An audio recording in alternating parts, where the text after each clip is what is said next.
والصلاة والسلام عليك يا صفوة الأنبياء والمرسلين.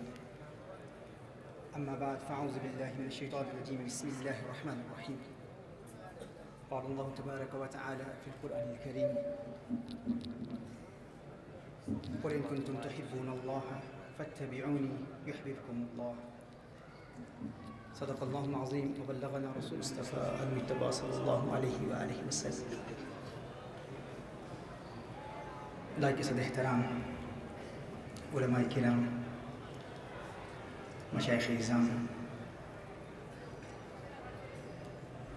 عاشقان مصطفیٰ صلی اللہ علیہ وآلہ وسلم، ارباب علم و بصیرت، صاحبان عقل و دانش، میرے دوستوں، بھائیوں، بزرگوں، السلام علیکم ورحمۃ اللہ وبرکاتہ. اولاً میں دل کی تھا گہرائیوں سے شکریہ ادا کرتا ہوں جناب قبلہ صاحبزادہ الشیخ فیض رسول رضوی حفظہ اللہ تعالیٰ کی بارگاہ میں، جنہوں نے آج ایک مرتبہ پھر مجھ تہی دامن علم کو آج کی اس پرنور بزم میں مدعو کیا، اور آج کی اس خوبصورت بزم کے تمام محتممین، علماء کرام، مشائخ اعظام، ڈاکٹر صاحب، عثمان صاحب اور زبیر صاحب اور دیگر محبت فرمانے والے جو مسلسل رابطے میں رہے، اللہ جل وعلا آپ کی محبتوں کو قبول فرمائے. گزشتہ اس شریف کی محفل میں جب حاضری کا شرف حاصل ہوا تھا، اس بزم کے فوراً بعد حضور مختوم المشائخ قبلہ عالم پیر طریقت رہبر شریعت حضرت قاضی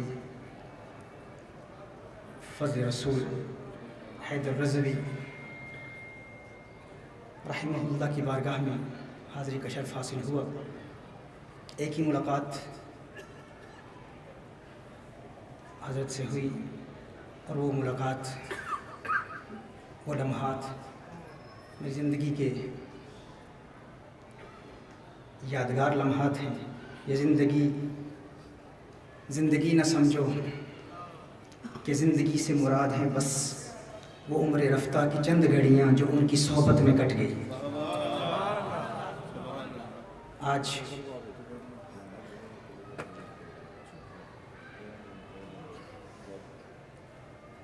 حضرت کے مزار پر حاضری کا شرف حاصل ہوگا.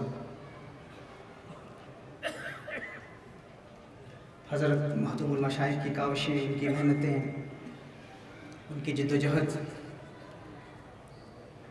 نہ صرف پاکستان بلکہ برطانیہ، امریکہ، یورپ اور دنیا کے مختلف ممالک نے حضرت نے رشد و ہدایت اور اعلاء کلمت الحق کے عالمگیر چشمے جاری فرمائے، اور آج آرام فرما ہیں. کڑے سفر کا تھکا مسافر تھکا ہے ایسا کہ سو گیا ہے. کڑے سفر کا تھکا مسافر تھکا ہے ایسا کہ سو گیا ہے. خود اپنی آنکھیں تو بند کر لیں، ہر آنکھ لیکن بھگو گیا ہے. محسوس یوں ہو رہا ہے کہ حضرت مزار شریف سے فرما رہے ہیں کہ یہ مت کہو کہ تھک گیا ہوں، یہ مت کہو کہ میں تھک چکا ہوں، کیونکہ اتنے لوگوں کی امیدیں آج بھی مجھ سے وابستہ ہیں. کیسے کہہ دوں کہ تھک گیا ہوں میں، کیسے کہہ دوں کہ تھک گیا ہوں میں، جانے کس کس کا حوصلہ ہوں میں، جانے کس کس کا حوصلہ ہوں میں. لیکن یہ ان کا کرم،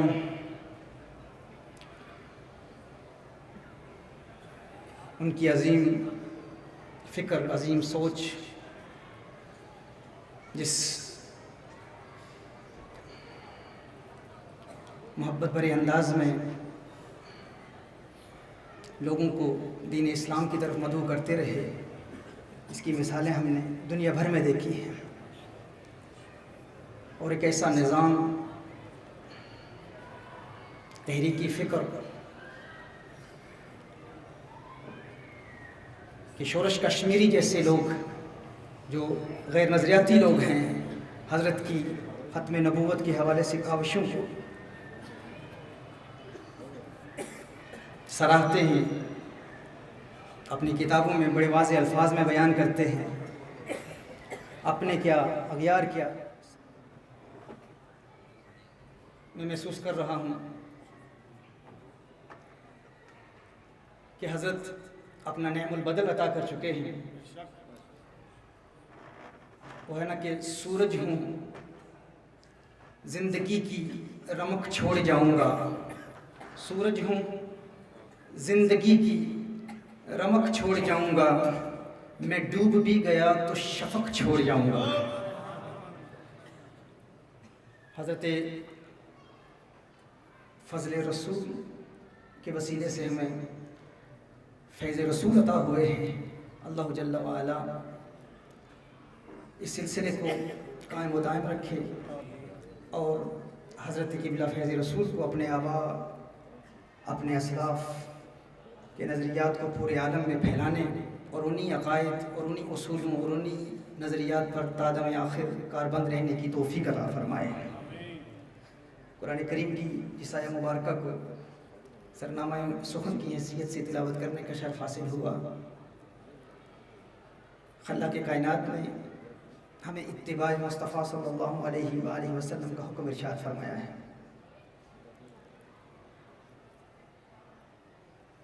اور ایک مقام پر اطاعت مصطفیٰ صلی اللہ علیہ وآلہ وسلم کا بھی حکم ارشاد فرمایا، اطیعوا اللہ و اطیعوا الرسول۔ اطاعت اور اتباع میں کچھ فرق ہے۔ اطاعت کہتے ہیں کسی کے اقوال پر عمل کرنے کو، کسی کے حکم پر عمل کرنے کو اطاعت کہتے ہیں، اور کسی کو عمل کرتا ہوا دیکھ کر اس کے اعمال اور اس کی اداؤں کو اپنا لینا اتباع ہے۔ آپ کو کوئی حکم دیتا ہے، آپ نے حکم پر عمل کیا تو آپ نے اطاعت کی۔ آپ نے کسی کو کچھ کرتے ہوئے دیکھا اور اس کی اداؤں کو اپنا لیا تو آپ متبع ہیں، آپ اتباع کر رہے ہیں۔ اب سوال یہ پیدا ہوتا ہے کہ اطاعت مصطفیٰ صلی اللہ علیہ وسلم کے لیے اقوال مصطفیٰ صلی اللہ علیہ وآلہ وسلم سیکھنے کے لیے تو احادیث مصطفیٰ صلی اللہ علیہ وسلم موجود ہیں۔ صحیح بخاری ہے، صحیح مسلم ہے، سنن نبی داؤد ہے، سنن ابن ماجہ ہے، ترمذی ہے، سنن النسائی ہے، موطا امام مالک ہے، موطا امام محمد ہے، حدیث کی کتابیں ہیں۔ محدثین کی بارگاہ میں حاضر ہو کر ہم حدیث کی کتابوں کا مطالعہ کرتے ہیں اور اقوال مصطفیٰ صلی اللہ علیہ وسلم پڑھ کے اقوال مصطفیٰ صلی اللہ علیہ وسلم پر عمل کرتے ہیں، اور یہی عمل ہی اطاعت کہلاتا ہے۔ سوال یہ پیدا ہوتا ہے کہ ہم اتباع مصطفیٰ صلی اللہ علیہ وسلم کیسے کریں؟ محدثین کی کتابوں میں اقوال مصطفیٰ صلی اللہ علیہ وسلم محفوظ ہیں، لیکن اعمال مصطفیٰ صلی اللہ علیہ وآلہ وسلم کہاں تلاش کیے جائیں؟ کیونکہ اتباع کے لیے نقل کرنا ضروری ہے، کسی کی اداؤں کو اپنا لینا ضروری ہے۔ کتب احادیث میں اقوال مصطفیٰ صلی اللہ علیہ وسلم تو ملتے ہیں اور اعمال مصطفیٰ صلی اللہ علیہ وسلم کا ذکر بھی ہے، لیکن اعمال مصطفیٰ صلی اللہ علیہ وسلم نظر نہیں آتے۔ یعنی بخاری میں آپ کو نبی کریم صلی اللہ علیہ وسلم کی مسکراہٹ کا ذکر تو ملے گا، لیکن سرکار کا مسکرانا بخاری میں نظر نہیں آئے گا۔ حضور کی اداؤں کا ذکر تو ہے لیکن ادائیں نظر نہیں آتی۔ اتباع کے لیے اداؤں کو دیکھنا ضروری ہے، اور حضور اکرم صلی اللہ علیہ وسلم کی اداؤں کا کسی کتاب میں جمع ہو جانا یا نظر آنا یہ ممکن بھی نہیں ہے، ایسا ہوتا بھی نہیں ہے۔ ادائیں ہم پڑھتے تو ہیں لیکن دیکھتے نہیں ہیں۔ تو سوال یہ پیدا ہوتا ہے کہ اتباع کیسے کریں؟ اطاعت کا طریقہ تو ہم نے سیکھ لیا، اقوال مصطفیٰ صلی اللہ علیہ وآلہ وسلم کو دیکھ کر ہم ان پر عمل کریں گے، اطاعت کر لیں گے، لیکن اتباع کیسے کریں؟ اتباع کے لیے اداؤں کا دیکھنا ضروری ہے۔ تو اتباع کا طریقہ کیا ہوگا؟ اتباع کا طریقہ یہ ہے کہ کسی دیکھنے والے کو دیکھنا۔ اگر حضور کی اداؤں کو دیکھنا چاہتے ہو، اگر چاہتے ہو کہ حضور نظر آ جائیں، تو کسی اہل نظر کی بارگاہ میں حاضر ہو جائے، کسی دیکھنے والے کو دیکھ لو اور اس کی اداؤں کو اپنا لو، تو تم اتباع کامل کر لو۔ اتباع کا یہ طریقہ ہے۔ محدثین کی کتابوں میں اقوال مصطفیٰ صلی اللہ علیہ وسلم محفوظ ہیں، اور اولیاء کی اداؤں میں اعمال مصطفیٰ صلی اللہ علیہ وسلم محفوظ ہیں۔ اور اولیاء دو طریقوں سے آقا کی ادائیں دکھاتے ہیں۔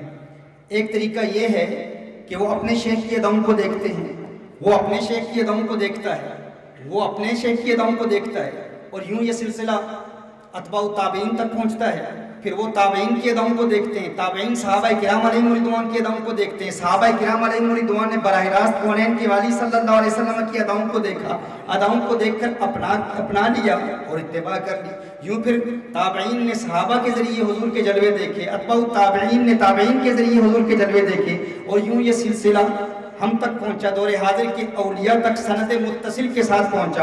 اور آج کا مرید اپنے شیخ کامل کی اداؤں کو دیکھ کر حسن مصطفیٰ کے جلوے دیکھتا ہے، اور آقا کی اداؤں کو اپنا کر حقیقی متبع بن جاتا ہے۔ ایک تو اتباع کا طریقہ یہ ہے، اور دوسرا اتباع کا طریقہ یہ ہے کہ کچھ اہل نظر ایسے ہوتے ہیں، کچھ اولیاء ایسے ہوتے ہیں جو براہ راست اپنے مرید صادق کو آقا کا دیدار کرا دیتے ہیں۔ یہ دو طریقے ہیں۔ ایک طریقہ یہ ہے کہ مرشد کے دیدار کے ذریعے مرشد کی اداؤں کو اپنا کر ہم حسن مصطفیٰ کے جلوے دیکھتے بھی ہیں، پیروی بھی کرتے ہیں، اتباع بھی کرتے ہیں۔ اور دوسرا طریقہ یہ ہے کہ مرشد اگر کامل ہو تو کونین کے والی صلی اللہ علیہ وآلہ وسلم کا دیدار براہ راست کرا دیتے ہیں۔ یہ اتباع کے دو طریقے ہیں۔ اطاعت کا طریقہ بھی ہم نے سیکھ لیا، اور اتباع کا طریقہ بھی ہم نے سیکھ لیا کہ اطاعت کرنی ہے تو اقوال مصطفیٰ صلی اللہ علیہ وآلہ وسلم پر عمل کریں، کسی محدث کی بارگاہ میں حاضر ہو جائیں، کتب احادیث کا مطالعہ کریں۔ اور اگر اتباع کرنی ہے تو اتباع کا طریقہ کیا ہے؟ کسی ولی کامل کی بارگاہ میں حاضر ہو جائیں۔ میں یہ کہنا چاہوں گا کہ اگر آپ چاہتے ہیں کہ کسی ایک ہی بارگاہ سے دونوں فیوز مل جائیں، کسی ایک ہی بارگاہ سے دونوں نور مل جائیں، کسی ایک ہی بارگاہ سے دونوں برکات حاصل ہو جائیں، اگر چاہتے ہیں کہ اتباع مصطفیٰ صلی اللہ علیہ وسلم کا شرف حاصل کریں تو کسی ولی کامل کی بارگاہ میں حاضر ہو جائیں، وہ حضور کے جلوے دکھا دے گا۔ اور اگر چاہتے ہیں اطاعت مصطفیٰ صلی اللہ علیہ وسلم کا شرف حاصل کریں تو کسی محدث کی بارگاہ میں حاضر ہو جائیں۔ لیکن اگر چاہتے ہیں کہ کسی ایک ہی بارگاہ سے دونوں فیوز مل جائیں تو کسی محدث کی بارگاہ میں نہیں، پھر محدث اعظم کی بارگاہ میں حاضر ہو جائے، کیونکہ یہ وہ بارگاہ ہے جو اطاعت بھی سکھاتی ہے، اتباع بھی سکھاتی ہے۔ محدث اعظم کی وہ بارگاہ ہے جہاں اقوال پڑھائے بھی جاتے ہیں، جہاں اعمال دکھائے بھی جاتے ہیں۔ یہ وہ بارگاہ ہے جہاں حدیث کی کتابیں پڑھائی بھی جاتی ہیں اور آقا کا دیدار کرایا بھی جاتا ہے۔ یہ وہ ایک بارگاہ ہے۔ گویا کہ محدث اعظم پاکستان یہ فرما رہے ہیں، محدث اعظم پاکستان یہ دعوت دے رہے ہیں کہ میرے دورہ حدیث پر آنے والوں، میرے دورہ حدیث سے فیضیاب ہونے والوں، یہاں سے کوئی محروم نہیں لوٹتا۔ جو حاصل کرنا چاہتے ہو تمہیں ملے گا۔ اگر اطاعت مصطفیٰ کرنا چاہتے ہو، اقوال کا مطالعہ کرنا چاہتے ہو تو محدث اعظم کی بارگاہ میں حاضر ہو جاؤ، اور اگر اتباع مصطفیٰ کرنا چاہتے ہو تو تم محروم نہیں لوٹو گے۔ یہاں پر ہر علم کا اہتمام کیا گیا ہے، سارے علوم کا اہتمام کیا گیا ہے۔ کیوں؟ کیونکہ صفائے دل پہ نقش ہے شکل و صورت یار کی، عشق کی ساری داستان بند ہے اس کتاب میں۔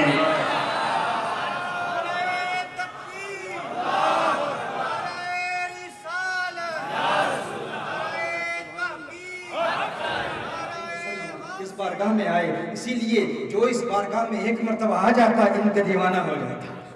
بقول شارح بخاری مفتی شریف الحق امجدی علیہ رحمہ کہ گاٹ گاٹ کا پانی پی کر حضرت کی بارگاہ میں حاضر ہونے والے، پانچ مرتبہ دورہ حدیث کی تکمیل کرنے والے اور دیگر غیر نظریاتی بدعقیدہ غیر مسلک سے تعلق رکھنے والے لوگ، ان کے علماء جب یہاں پر آتے تو پھر کہتے جو یہاں ملتا ہے وہ کہیں نہیں ملتا، وہ کہیں نہیں ملتا۔ کیوں؟ اس لیے کہ یہاں صرف اقوال پڑھائے نہیں جاتے، یہاں حضور کا دیدار بھی کرایا جاتا ہے۔ یہاں فقط اقوال پڑھا کر اطاعت نہیں کرائی جاتی، یہاں حضور کے جلوے دکھائے جاتے ہیں اور اتباع کے طریقے بھی سکھائے جاتے ہیں۔ حضرت فرماتے ہیں کہ ایسے علماء آئے بڑے بڑے مدارس سے فارغ ہونے کے بعد، دورہ حدیث کی تکمیل کے بعد یہاں حاضر ہو کر، اس بارگاہ میں حاضر ہو کر وہ کہتے ہیں جو یہاں ملتا ہے وہ کہیں نہیں ملتا۔ کیوں؟ یہ حضرت کی نگاہ کا اثر ہے، یہ حضرت کی نگاہ کی اثر آفرینی کا اعجاز ہے، حضرت کا کمال ہے، چونکہ خود حضرت حضوری والے ہیں، اس بارگاہ میں دائمی حضوری والے ہیں۔ علم حدیث میں جو مہارت تامہ اور جو بلند مقام حضرت کو حاصل ہے اس کا تو دنیا اعتراف کرتی ہے، اس میں تو کوئی شک ہی نہیں ہے۔ احادیث مصطفیٰ صلی اللہ علیہ وسلم کی صحت و ضعف اور علت و شذوذ اور عوارض کی معرفت اور تعارض میں تطبیق اور پھر معانی کی تشریح میں جو مقام اور جو ید طولہ حضرت کو حاصل ہے، دنیا اس کا اعتراف کرتی ہے، لیکن عشق مصطفیٰ صلی اللہ علیہ وآلہ وسلم میں ڈوب کر جب حضرت حسن مصطفیٰ صلی اللہ علیہ وسلم کی یادوں میں محو ہو کر علم حدیث پڑھاتے تھے اور حضرت اپنی جھکی ہوئی نگاہوں سے نگاہیں جھکا کر جب کونین کے والی صلی اللہ علیہ وآلہ وسلم کی احادیث پڑھاتے تھے اور پھر اپنی ان جھکی ہوئی نگاہوں کو، ان مقناطیسی نگاہوں کو جب بلند کرتے، جب اٹھاتے اور طلاب العلم کو دیکھتے تو طلاب محسوس کرتے، حضرت کی نگاہوں کا اثر ایسا تھا، محسوس کرتے کہ گویا کہ یہ حضور اکرم صلی اللہ علیہ وسلم سے براہ راست حدیثیں سن رہے ہیں اور سن کے ہمیں سنا رہے ہیں، پڑھا رہے ہیں۔ یہ حضرت کی نگاہ کا اثر ہے کہ جو آتا پھر ان کا ہو جاتا، نگاہیں مست ملائی تو میں پلا کے اٹھے، جہاں وہ بیٹھ گئے میں کلا بنا کے اٹھے۔ لیکن یہ ان کے لیے ہے جو خلوص نیت سے آئیں، علوم حاصل کرنے کے لیے آئیں، جو قدردان ہوں، قدر کیا ان کو چھلکتے ہوئے پیمانوں کی بھیک بھی جن کو میسر نہیں میخانوں، جنہیں میخانوں کی بھیک میسر نہیں، جنہیں پتہ ہی نہیں یہ میخانے ہوتے کیا ہے، دیدار ہوتا کیا ہے، مشاہدہ ہوتا کیا ہے، وہ اس بات کو نہیں سمجھ پائیں گے۔ لیکن جو خلوص نیت سے حضرت کی بارگاہ میں حاضر ہوتا اور یہ دیدار کا سلسلہ، شارح بخاری حضرت شیخ الحدیث علامہ غلام رسول رضوی رحمہ اللہ وہ فرماتے ہیں کہ ایک وقت تھا کہ میں حضور صلی اللہ علیہ وسلم کی نورانیت کے حوالے سے کچھ ذہنی ارتباک و تشویش کا شکار تھا، میں زیادہ عقلی دلائل کی طرف مائل تھا اور قرآن و سنت کی دلائل سے مجھے قلبی تسکین نہیں ہوتی تھی، دل مطمئن نہیں ہوتا تھا۔ لیکن فرمایا کہ پھر وہ وقت آیا جب حضور محدث اعظم نے میرے دل کی دنیا بدل ڈالی، میرے دل کی کیفیات بدل ڈالی، حضرت کے کرم سے، حضرت کی نگاہ سے صلی اللہ علیہ وسلم کا دیدار نصیب ہوا۔ فرماتے ہیں حضرت نے ایسا کرم فرمایا کہ میں نے خواب میں نبی کریم صلی اللہ علیہ وسلم کے حسن کو دیکھ لیا، حضور کے جلوے دیکھے، دیکھتا ہوں کہ ایک وسیع میدان ہے اور اس وسیع میدان میں محدث اعظم پاکستان کھڑے ہیں اور سیدنا صدیق اکبر رضی اللہ تعالیٰ عنہ بھی تشریف فرما ہیں، اور پھر دیکھا کہ مغرب کی جانب ایک بے غبار چاند کی طرح، 14ویں رات کے بے غبار چاند کی طرح نبی کریم صلی اللہ علیہ وسلم نورانیت کی حالت میں پرواز کر رہے ہیں، سرکار کا نور پرواز کر رہا ہے۔ خواب میں محدث اعظم پاکستان کے وسیلے سے نبی پاک صلی اللہ علیہ وسلم کے نور کو دیکھ کر مجھے یقین ہو گیا کہ یہ میرے شیخ کامل کی بیان کرامت ہے کہ آپ نہ صرف اقوال مصطفیٰ دکھا کر، پڑھا کر اطاعت مصطفیٰ کراتے ہیں، بلکہ حضور کے جلوے دکھا کر عقیدہ بھی درست کرتے ہیں اور اعمال بھی درست کرتے ہیں۔ یہ میرے محدث اعظم پاکستان علیہ رحمہ کا کمال ہے کہ یہ اطاعت کے طریقے بھی سکھاتے ہیں اور اتباع بھی کراتے ہیں، اطاعت بھی کراتے ہیں اور اتباع بھی کراتے ہیں، اور یہ ایک مرتبہ نہیں، یہ بار بار یہ سلسلہ مسلسل ہوتا رہا۔ بڑے بڑے اہل علم، بڑے بڑے مقام مرتبے والے حضرت کی بارگاہ میں حاضر ہوتے اور حضرت نے نبی کریم صلی اللہ علیہ وآلہ وسلم کی زیارت عطا فرماتے، اور یہ حضرت کی ولایت کی ایک بین دلیل ہے۔ لوگ کہتے ہیں، میں نے ایک مقام پر کہا کہ سرکار اعلیٰ حضرت ولی کامل ہیں، تو کچھ لوگوں نے کہا کہ یہ ایسا نہ کہو، مفتی کہو، عالم کہو، بہت کہنا ہو تو عاشق رسول کہہ دو، لیکن ولی کامل تم کیسے کہتے ہو؟ تو میں کہتا ہوں اعلیٰ حضرت کا مقام تو بہت بلند و بالا ہے۔ اعلیٰ حضرت کی بارگاہ سے فیض حاصل کرنے والے محدث اعظم کے متعلق حضرت پیر سید چراغ علی شاہ رحمہ فرماتے ہیں کہ آپ زندگی کے آخری ایام میں قطبیت کے مقام پر فائز ہو چکے تھے، اور پیر جماعت علی شاہ علیہ رحمہ آپ نے بھی حضرت کی قطبیت کا قول کیا ہے، بلکہ پاک پتن شریف میں چلے جائیں تو وہاں کے مجذوب بھی کہیں گے کہ مولانا سردار احمد ایک قطب ہے، قطب ہے۔ میں کہتا ہوں آپ اعلیٰ حضرت علیہ رحمہ کے متعلق کہتے ہیں کہ انہیں فقط عاشق رسول کہا جائے، مفتی کہا جائے، عالم کہا جائے، وہ قطب نہیں ہے، ولی نہیں ہے۔ میں کہتا ہوں ان کی بارگاہ سے فیض یافتہ، ان کی بارگاہ میں حاضر ہونے والے جنہوں نے براہ راست اعلیٰ حضرت کا دیدار بھی نہیں کیا، اعلیٰ حضرت کی اولاد اور ان کے شاگردوں کا دیدار کیا ہے، وہ اپنے وقت کا قطب ہے۔ تو یہ شان ہے خدمت گاروں کی سردار کا عالم کا، بلکہ یوں کہوں کہ یہ شان ہے ان سرداروں کی سرکار کا عالم کیا ہوگا۔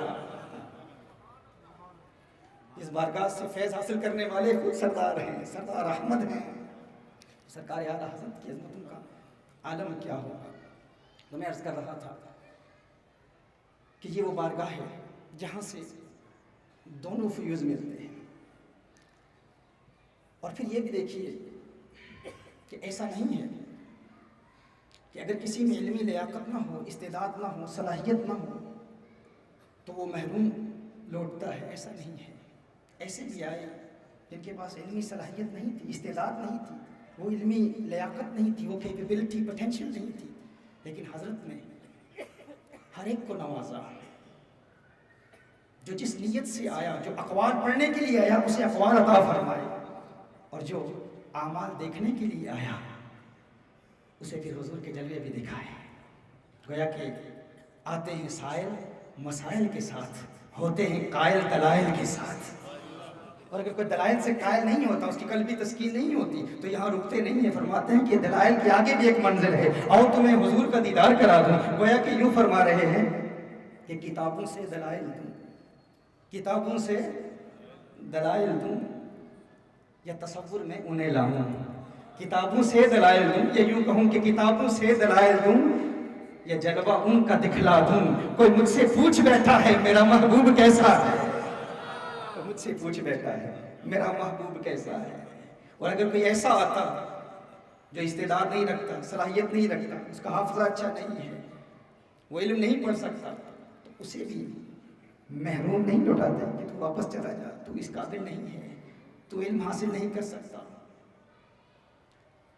گویا کہ آپ فرماتے ہیں کہ میں اس بارگاہ سے فیض یافتہ ہوں، اس آقا کریم صلی اللہ علیہ وسلم کے نور سے فیض یافتہ ہوں، جو ہر ایک کو نوازتے ہیں، جو نہ علم دیکھتے ہیں، نہ دولت دیکھتے ہیں، نہ مرتبہ دیکھتے ہیں، نہ شہرت دیکھتے ہیں، جو نہ شکلیں دیکھتے ہیں، نہ عقلیں دیکھتے ہیں، جو نہ گورا دیکھتے ہیں، نہ کالا دیکھتے ہیں، وہ دل والا دیکھتے ہیں کہ کون دل سے آیا ہے۔ اگر کوئی دل والا ہو، خلوص نیت سے آئے، سچے دل سے آئے، خاص نیت سے، حضور کے قرب کی نیت سے آئے، حضور کی زیارت کی نیت سے آئے، اگر سچا ہو، مخلص ہو، تو آقا صلی اللہ علیہ وسلم اسے نوازتے ہیں۔ اور اگر محدث اعظم پاکستان کی بارگاہ میں کوئی ایسا شخص آ جائے جو علمی لیاقت نہ رکھتا ہو تو اسے آپ فرماتے تو چھوڑ، حضور کا فیض کتابوں کا محتاج نہیں ہے، حضور کے فیض کو کتابوں کا احتیاج نہیں ہے۔ اگر کتابیں سمجھ میں نہیں آتی تو نہ صحیح، آ تجھے ایک اور منزل پر لے جاؤں۔ گویا کہ آپ فرماتے چک ڈھونگٹ شرم حجابہ نو چھت درس تے پھوک کتابوں نو تیرا کم نہیں پڑھن پڑھاون دا سکھ جج کوئی یار بناون دا۔ کتابیں سمجھ نہیں آتی تو نہ آئیں۔ رخ مصطفیٰ وہ کتاب ہے جو محبتوں کا نصاب ہے، میرے دل کی ہے یہی آرزو دن رات اسے پڑھا کر۔ یہ رخ مصطفیٰ کی کتاب ہے جو چہرہ والضحیٰ کو دیکھ لے۔ رخ مصطفیٰ وہ کتاب ہے جو محبتوں کا نصاب ہے، میرے دل کی ہے یہی آرزو دن رات اسے پڑھا کر۔ اس کی زیارت کیا کر۔ جو ان کو دیکھ لیتا ہے کتابیں خود بخود سمجھ میں آ جاتی ہیں۔ لیکن دیکھیے اطاعت مصطفیٰ صلی اللہ علیہ وآلہ وسلم اور اتباع مصطفیٰ صلی اللہ علیہ وآلہ وسلم، ان دونوں کے لیے یہ ضروری ہے کہ اقوال مصطفیٰ صلی اللہ علیہ وسلم ابھی قیامت تک محفوظ رہیں اور اعمال مصطفیٰ صلی اللہ علیہ وسلم ابھی قیامت تک محفوظ رہیں۔ اسی صورت میں تو اتباع ہوگی، اسی صورت میں تو اطاعت ہوگی۔ اب اقوال مصطفیٰ صلی اللہ علیہ وسلم کی حفاظت کا اہتمام اللہ جل وعلا نے بڑی خوبصورت طریقے سے کیا۔ آپ دیکھتے ہیں علم حدیث پڑھتے ہیں، حدیث کی کتابوں کا مطالعہ کرتے ہیں، دنیا کے بڑے بڑے منکرین حدیث اور مستشرقین اور یہود و نصارہ اور وہ لوگ جنہوں نے امریکن ڈالرز استعمال کیے اس علم حدیث کو مٹانے کے لیے، وہ بھی حیران ہیں۔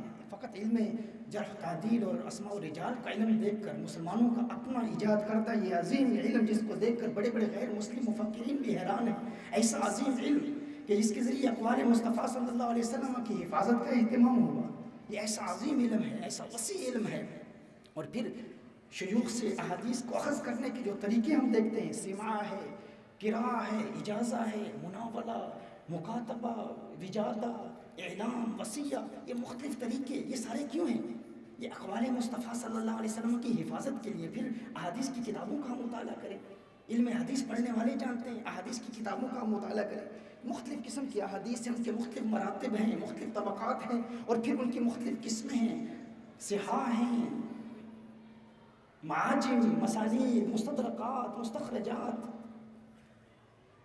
اجزاء، یہ ساری حدیث کی کتابیں، سینکڑوں حدیث کی کتابوں میں اقوال مصطفیٰ صلی اللہ علیہ وسلم جمع ہیں۔ اور یہ اللہ جل وعلا نے یہ اہتمام کیوں کیا؟ اقوال کی حفاظت کا یہ وسیع اہتمام، ایسا زبردست اہتمام کیوں کیا گیا؟ اللہ قرآن میں ارشاد فرماتا ہے واللہ یعصمک من الناس، ہے حبیب اللہ جل وعلا آپ کو لوگوں سے بچائے گا، محفوظ رکھے گا، آپ کی نگہبانی کرے گا۔ یہ تو ظاہری ترجمہ اس آیت کا۔ شان نزول یہ ہے، صحابہ کرام علیہم رضوان حضور کی حفاظت پر معمور کیے گئے تھے۔ جب یہ آیت نازل ہوئی تو حضور اکرم صلی اللہ علیہ وسلم نے ارشاد فرمایا اب ضرورت نہیں ہے، کیونکہ اللہ جل وعلا نے میری حفاظت اپنے ذمہ کرم پر لے لی ہے۔ تو ظاہری معنی تو یہی ملتا ہے کہ حضور کے جسم کی حفاظت کا ذمہ اللہ نے لیا، لیکن قاعدہ یہ ہے العبرۃ بعموم اللفظ لا بخصوص السبب، معتبر الفاظ کا عموم ہوتا ہے، خاص اسباب نہیں ہوتے۔ یعنی شان نزول کا بھی ایک مقام ہے، ایک درجہ ہے، لیکن چونکہ شان نزول خبر الاحاد سے ثابت ہے اور خبر الاحاد ظن کا فائدہ دیتے ہیں، اور قرآن کا عموم قطعی ہے اور ظنی سے قطعی کو باطل نہیں کیا جا سکتا۔ یعنی اللہ جل وعلا جب ارشاد فرما رہا ہے کہ محبوب اللہ جل وعلا آپ کی نگہبانی کرے گا، تو نگہبانی اور حفاظت کی جتنی شکلیں ہیں اس میں شامل ہیں۔ یعنی اللہ جل وعلا فقط حضور اکرم صلی اللہ علیہ وسلم کے جسم اطہر کی حفاظت نہیں فرمائے گا، العبرۃ بعموم اللفظ لا بخصوص سبب، فقط یہ کہنا کہ اللہ حضور اکرم صلی اللہ علیہ وسلم کے جسم کی حفاظت فرمائے گا یہ درست نہیں ہے۔ حفاظت کی جتنی شکلیں ہیں وہ ساری اس میں شامل ہیں۔ جب فرمایا واللہ یعصمک من الناس، اللہ آپ کی حفاظت فرمائے گا، اس کا مطلب یہ ہے کہ محبوب اللہ آپ کے جسم کی بھی حفاظت فرمائے گا، اللہ آپ کے اقوال کی بھی حفاظت فرمائے گا، اللہ آپ کے اعمال کی بھی حفاظت فرمائے گا۔ حفاظت کی جتنی صورتیں ہیں وہ اس میں شامل ہیں، ہر اعتبار سے اللہ جل وعلا حفاظت فرمائے گا، اور اسی حفاظت کی ایک شکل علم حدیث ہے۔ اسی لیے دنیا کے بڑے بڑے منکرین حدیث شب و روز محنت کر رہے ہیں اس علم کی افادیت کو مسلمانوں کے دلوں سے مٹانے کی، لیکن وہ کامیاب نہیں ہو پا رہے، کیونکہ یہ علم محفوظ رہے گا۔ کیوں محفوظ رہے گا؟ کیونکہ قیامت تک حضور اکرم صلی اللہ علیہ وسلم کی اطاعت ہوتی رہے گی، اور اطاعت کے لیے ضروری ہے کہ اقوال مصطفیٰ صلی اللہ علیہ وسلم محفوظ رہے۔ اسی لیے منکرین حدیث جب بھی علم حدیث کے خلاف کلام کرتے ہیں تو وہ اس اپنے مشن میں کامیاب نہیں ہوتے۔ وہ کیوں نہیں ہوتے؟ کیونکہ ان کا مقابلہ محدثین کے ساتھ نہیں ہے، وہ محدثین کا مقابلہ نہیں کر رہے، ان کے مقابلے میں اللہ کی ذات ہے، کیونکہ اللہ ارشاد فرما رہا ہے کہ میں علم حدیث کی حفاظت کروں گا۔ اسی طرح یاد رکھیے، جس طرح علم حدیث کی حفاظت اللہ نے اپنے ذمہ کرم پر لی ہے، اسی طرح اعمال مصطفیٰ صلی اللہ علیہ وآلہ وسلم بھی محفوظ رہیں گے۔ اور اعمال مصطفیٰ صلی اللہ علیہ وسلم کیسے محفوظ رہیں گے؟ جس طرح میں نے کہا کہ محدثین کی کتابوں میں اقوال مصطفیٰ صلی اللہ علیہ وسلم محفوظ ہیں، اور اولیاء کے کردار میں اعمال مصطفیٰ صلی اللہ علیہ وسلم محفوظ ہیں. اب دنیا کی ساری قوتیں، یہ سارے منکرین علم حدیث، سارے مستشرقین، سارے یہود و نصارہ اور پھر مسلمانوں میں موجود وہ نام نہاد مسلمان، وہ کلمہ گو مسلمان جو کلمہ تو پڑھتے ہیں لیکن دجال کی عظمتوں کو بیان کرتے ہیں، شیطان کی قوت کو بیان کرتے ہیں، شیطان کی طاقت کو تسلیم کرتے ہیں. کبھی صہیونی قوتوں کی طاقت کو تسلیم کریں گے، کبھی سیٹنسٹ موومنٹس کی طاقت کو تسلیم کریں گے، کبھی علومناٹی کی طاقت کو تسلیم کریں گے. لیکن جب عظمت مصطفیٰ کا معاملہ آتا ہے، جب اولیاء کی عظمت کا معاملہ آتا ہے تو کہتے ہیں کہ ہم اولیاء کے تصرفات کو نہیں مانتے، اولیاء کی عظمتوں اور اولیاء کی شانوں کو مٹانے کے لیے شب و روز کوشاں ہیں. لیکن انہیں کامیابی کیوں حاصل نہیں ہوتی؟ کامیابی اس لیے حاصل نہیں ہوتی کہ جس طرح علم حدیث کی حفاظت کا ذمہ اللہ نے لیا ہے، منکرین علم حدیث جب علم حدیث کو مٹانے کی کوشش کرتے ہیں تو ان کا مقابلہ اللہ کی ذات کے ساتھ ہوتا ہے. اسی طرح جب کوئی منکرین شان اولیاء مٹانے کی کوشش کرتا ہے تو وہ اولیاء کے خلاف نہیں بول رہا. اسی لیے فرمایا نا من عاد لی ولی فقد آزمتہ بالحرب، جو اللہ کے ولیوں سے عداوت رکھتا ہے وہ اللہ کے خلاف اعلان جنگ کر رہا ہے. اس کا مقابلہ اولیاء کے ساتھ نہیں ہے، اللہ کی ذات کے ساتھ ہے. تو اسی لیے میں کہا کرتا ہوں کہ یہ سارے اولیاء دشمن قوتیں ایک پلیٹ فارم پر جمع ہو جائیں، اولیاء کی شانوں کو مٹانے کے لیے یہ شب و روز محنت کریں، امریکن ڈالر بھی جمع کر لیں، سعودی ریال بھی جمع کر لیں، اپنی ساری قوت کو جمع کر کے اپنی ساری طاقت ساری ہمت لگا لیں. لیکن رب کعبہ کی قسم جب تلک سورج کی تمتماہٹ رہے گی، جب تلک ستاروں کی جلملاہٹ رہے گی، جب تلک گل و لالا کی مہک باقی ہے، جب تلک ان پروتوں کی رفعتوں کا حزن کے دریا میں لہریں اٹھانا باقی رہے گا، جب تلک سانسوں کی مالا باقی ہے، رب کعبہ کی قسم میں بتلا دینا چاہتا ہوں تم اپنی ساری قوت جمع کر لو. جب تلک یہ میرے محدث اعظم پاکستان کا آستانہ باقی ہے، سلامت ہے، تم کوشش کر لو، محنت کر لو. رب کعبہ کی قسم یہ آسمان تو گر سکتا ہے، زمین پھٹ سکتی ہے، ستارے ٹوٹ سکتے ہیں، قیامت آ سکتی ہے، لیکن دنیا کی کوئی طاقت مسلمانوں کے دلوں سے نہ علم حدیث کی شان مٹا سکتی ہے، نہ اولیاء کی شان مٹا سکتی ہے.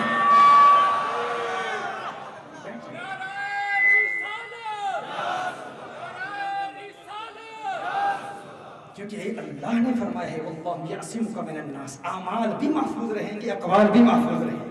اسی لیے تو یہ اولیاء، اسی لیے تو یہ اللہ کے ولی ہمیشہ اعمال مصطفیٰ صلی اللہ علیہ وسلم میں محو رہتے ہیں. محدث اعظم پاکستان جیسی شخصیت ہر وقت تصور یار میں، تصور محبوب میں محو رہتے تھے. کیوں محو رہتے تھے؟ اور اس کا اہتمام اتنا زبردست کہ مختلف بہانوں سے علم حدیث تو علم حدیث، منطق اور فلسفہ جیسے خشک اسباق پڑھاتے ہوئے بھی حضور اکرم صلی اللہ علیہ وسلم کے دیدار کے تحفظ کی خاطر کلام کرتے تھے، کیونکہ انہیں تصور محبوب سے پیار ہے. میں نے کہا نا یہ مہک اسے ہی پسند آتی ہے جو ایک مرتبہ چکھ لے، جو اس کی حقیقت کو جانتا ہے، وہ حضور کے تصور میں ہمیشہ محو رہتے ہیں. سلم العلوم منطق کی معروف کتاب ہے، محدث اعظم پاکستان پڑھا رہے ہیں، تصور و تصدیق کی بحث پڑھا رہے ہیں. اب اس کا کیا تعلق ظاہری طور پر حسن مصطفیٰ صلی اللہ علیہ وسلم کی جلووں سے؟ طلاب علم کو پڑھا رہے ہیں تو فرماتے ہیں جو گستاخوں نے کہا، بے ادبوں نے کہا کہ نماز میں حضور کا خیال آ جائے تو نماز باطل ہو جاتی ہے. فرمایا یہ کیسے کہتے ہیں؟ کیا نماز میں اذکار نہیں ہے؟ قرآن کریم کی آیات نہیں ہے؟ کیا جب آپ نماز پڑھتے ہیں تو اللہم صلی علی محمد نہیں پڑھتے؟ کہا یہ تو منطق کا ہر طالب علم جانتا ہے کہ تصدیق بغیر تصور کے اس کا وجود ہی نہیں ہوتا. التصورات الثلاثۃ شرط، کیسے لوجود تصدیق، کہ یہ جو حکماء کی اصطلاح میں تصورات ثلاثہ یہ تصدیق کے لیے شرط ہے، یعنی تصدیق تصور کے بغیر ہوتی. تو محدث اعظم پاکستان فرماتے ہیں کہ یہ جو گستاخوں نے کہا کہ اگر نماز میں حضور اکرم صلی اللہ علیہ وسلم کا خیال آ جائے تو انسان کی نماز فاسد ہو جاتی ہے، یہ انہوں نے کیسے کہا؟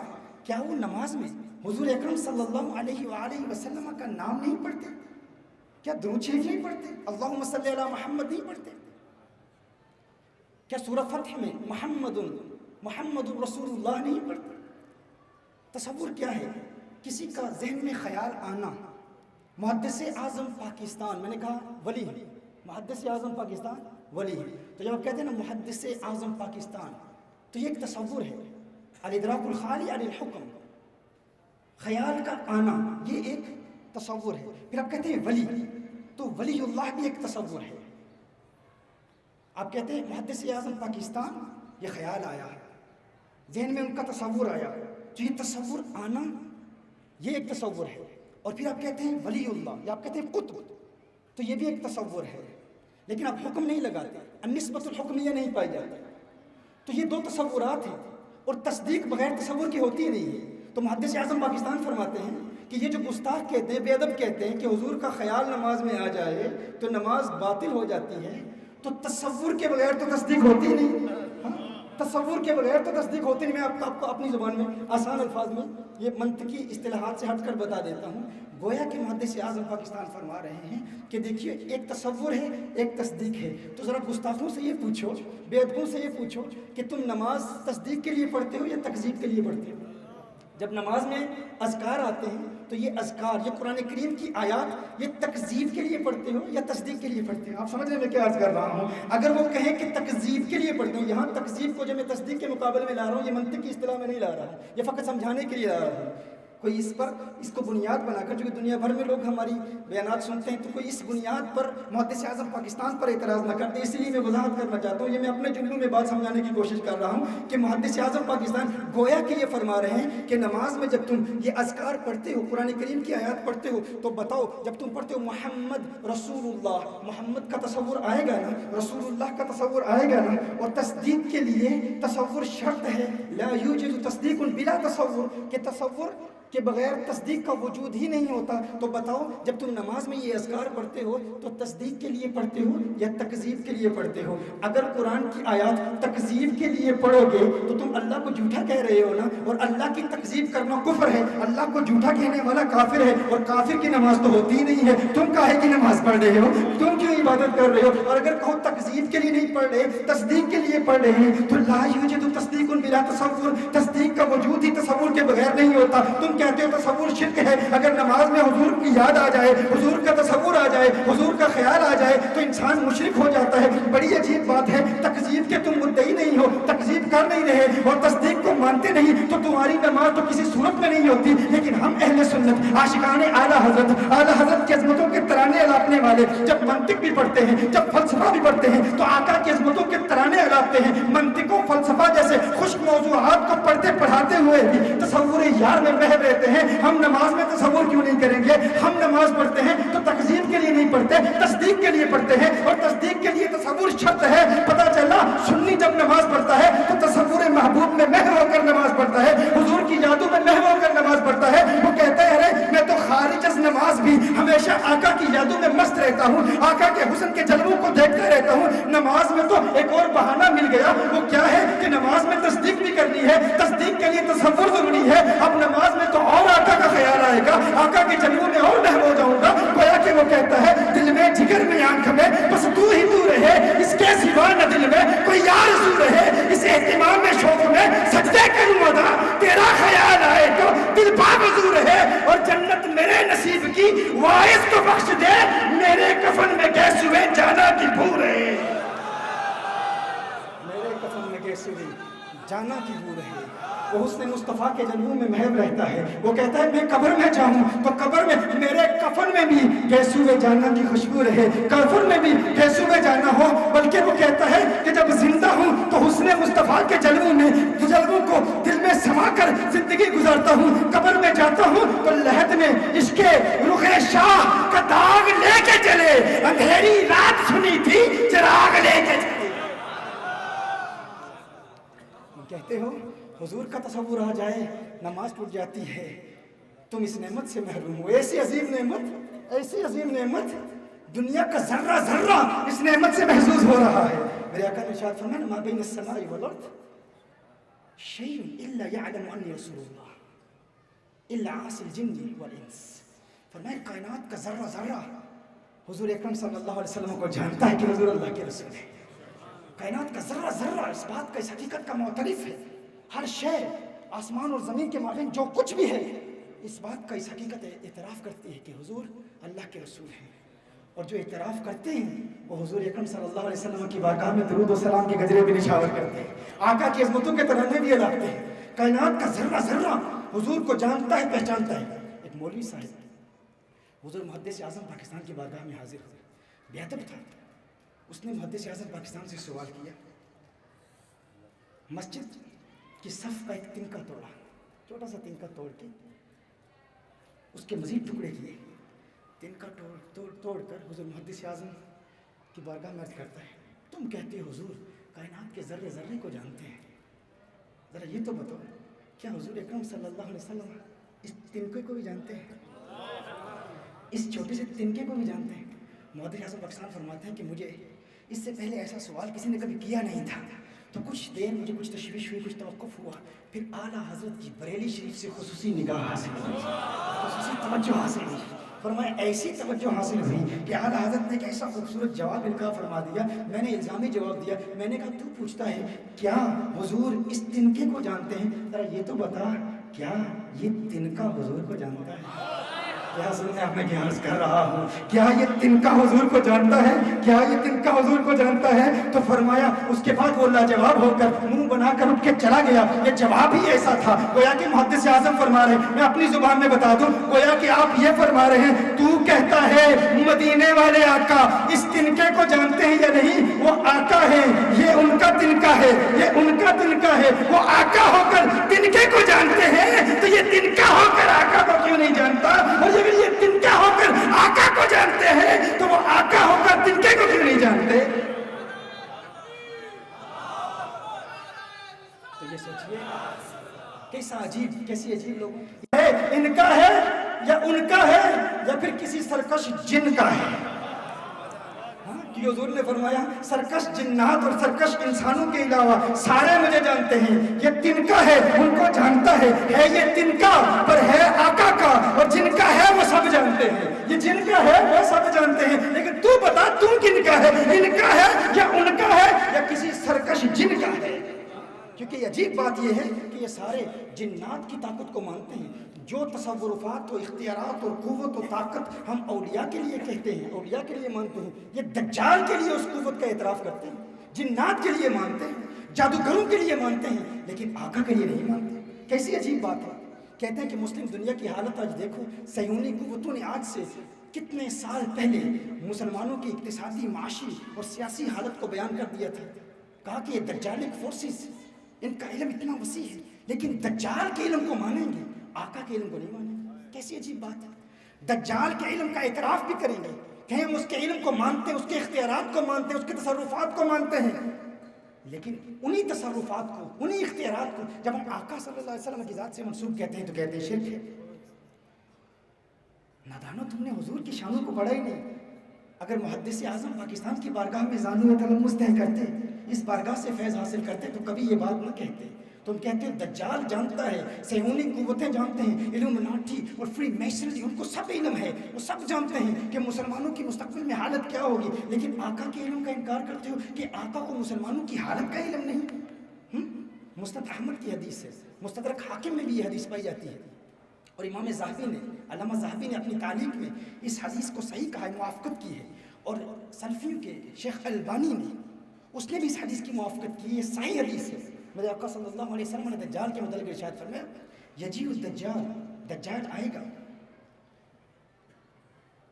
فیصعد احدا، احد کے پہاڑ پر چڑھے گا، فینظر الی المدینہ، مدینہ منورہ کی طرف دیکھے گا، فیقول الی اصحابہ، فیقول لی اصحابہ، اپنے اصحاب سے کہے گا، یہودیوں کو کہے گا جو 70,000 یہودی اس کے ساتھ اسبہان سے آئیں گے، یہ اسبہان یہ ایران کا شہر ہے، اسبہان امام نووی نے کہا، اسبہان بھی پڑھ سکتے ہیں، اسبہان، اصفہان، اصفہان، ابھی آج کل اصفہان مشہور ہے، اس میں ایک علاقہ یہودیہ، یہ علاقہ یہودیہ، اس میں یہود بستے ہیں۔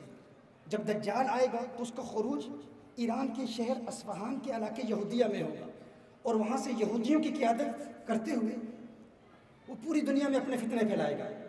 جب دجال مدینہ منورہ میں داخل ہونے کی کوشش کرے گا تو احد کے پہاڑ پر چڑھ کر مسجد نبوی شریف کو دیکھے گا، اور مسجد نبوی شریف کو دیکھ کر اپنے اصحاب یعنی ان یہود سے خطاب کرتے ہوئے کہے گا، هل تدرون هذا القصر الابیض، کیا تم اس قصر ابیض کو جانتے ہو، دیکھتے ہو؟ قصر ابیض کیا ہے؟ ایک شاندار سفید محل کو دیکھتے ہو، کیا تم اس کو جانتے ہو؟ یہ صحیح حدیث ہے۔ دجال احد کے پہاڑ پر چڑھ کر یہودیوں کو کہے گا، کیا تم اس کو جانتے ہو؟ یہ سفید محل پھر کہے گا ھذا مسجد احمد، یہ احمد کی مسجد ہے. کون کہے گا؟ دجال کہے گا. آپ نے بات کو سمجھا ہی نہیں. میں کیا عرض کر رہا ہوں؟ دجال کے علم کو بیان کرنے والا، تم نے علم مصطفیٰ صلی اللہ علیہ وسلم کو پڑھا ہی نہیں ہے. ہاں، درختوں کی چھڑیوں سے، ٹہنیوں سے بنائی گئی، تعمیر کی گئی مسجد نبوی شریف میں بیٹھ کر 1400 سال پہلے میرے آقا فرما رہے ہیں کہ آج سے 1450 سال بعد یا جس دور میں بھی دجال آئے گا، اس وقت احد کے پہاڑ سے مسجد نبوی شریف ایک سفید محل کی طرح نظر آئے گی. آقا کو کیسے علم ہو گیا کہ مسجد نبوی شریف کے مینار سفید مینار ہوں گے، اور کوئی دور سے مسجد نبوی شریف کو دیکھے گا تو میری یہ مسجد جو اس وقت چھڑیوں سے تعمیر کی گئی تھی، اس وقت درختوں کے ٹہنوں سے تعمیر کی گئی تھی، اس مسجد نبوی شریف کو لوگ دیکھیں گے اور دیکھنے والے کہیں گے، کوئی پہاڑ سے دیکھے گا، کوئی پرواز کرتے ہوئے اگر کوئی جہاز سے دیکھے گا تو وہ کہے گا یہ اتنا شاندار سفید محل نظر آ رہا ہے، اسے سفید محل کی طرح نظر آئے گی. میں کہتا ہوں تم دجال کے علم کی وسعتیں بیان کر رہے ہو. میرے آقا تو دجال کی ایک ایک ایکٹیویٹی کو جانتے ہیں، مسلم امہ کے حالات کو جانتے ہیں. پھر کیوں نہ کہیں کہ اور کوئی غیب گیا تم سے نہا ہو بلا، جب نہ خدا ہی چھپا تم پہ کرو ڈر.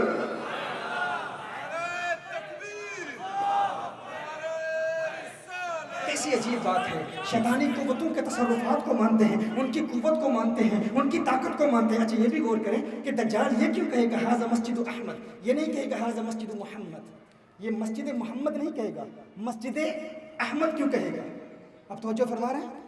مسجد احمد کیوں کہے گا، مسجد محمد کیوں نہیں کہے گا؟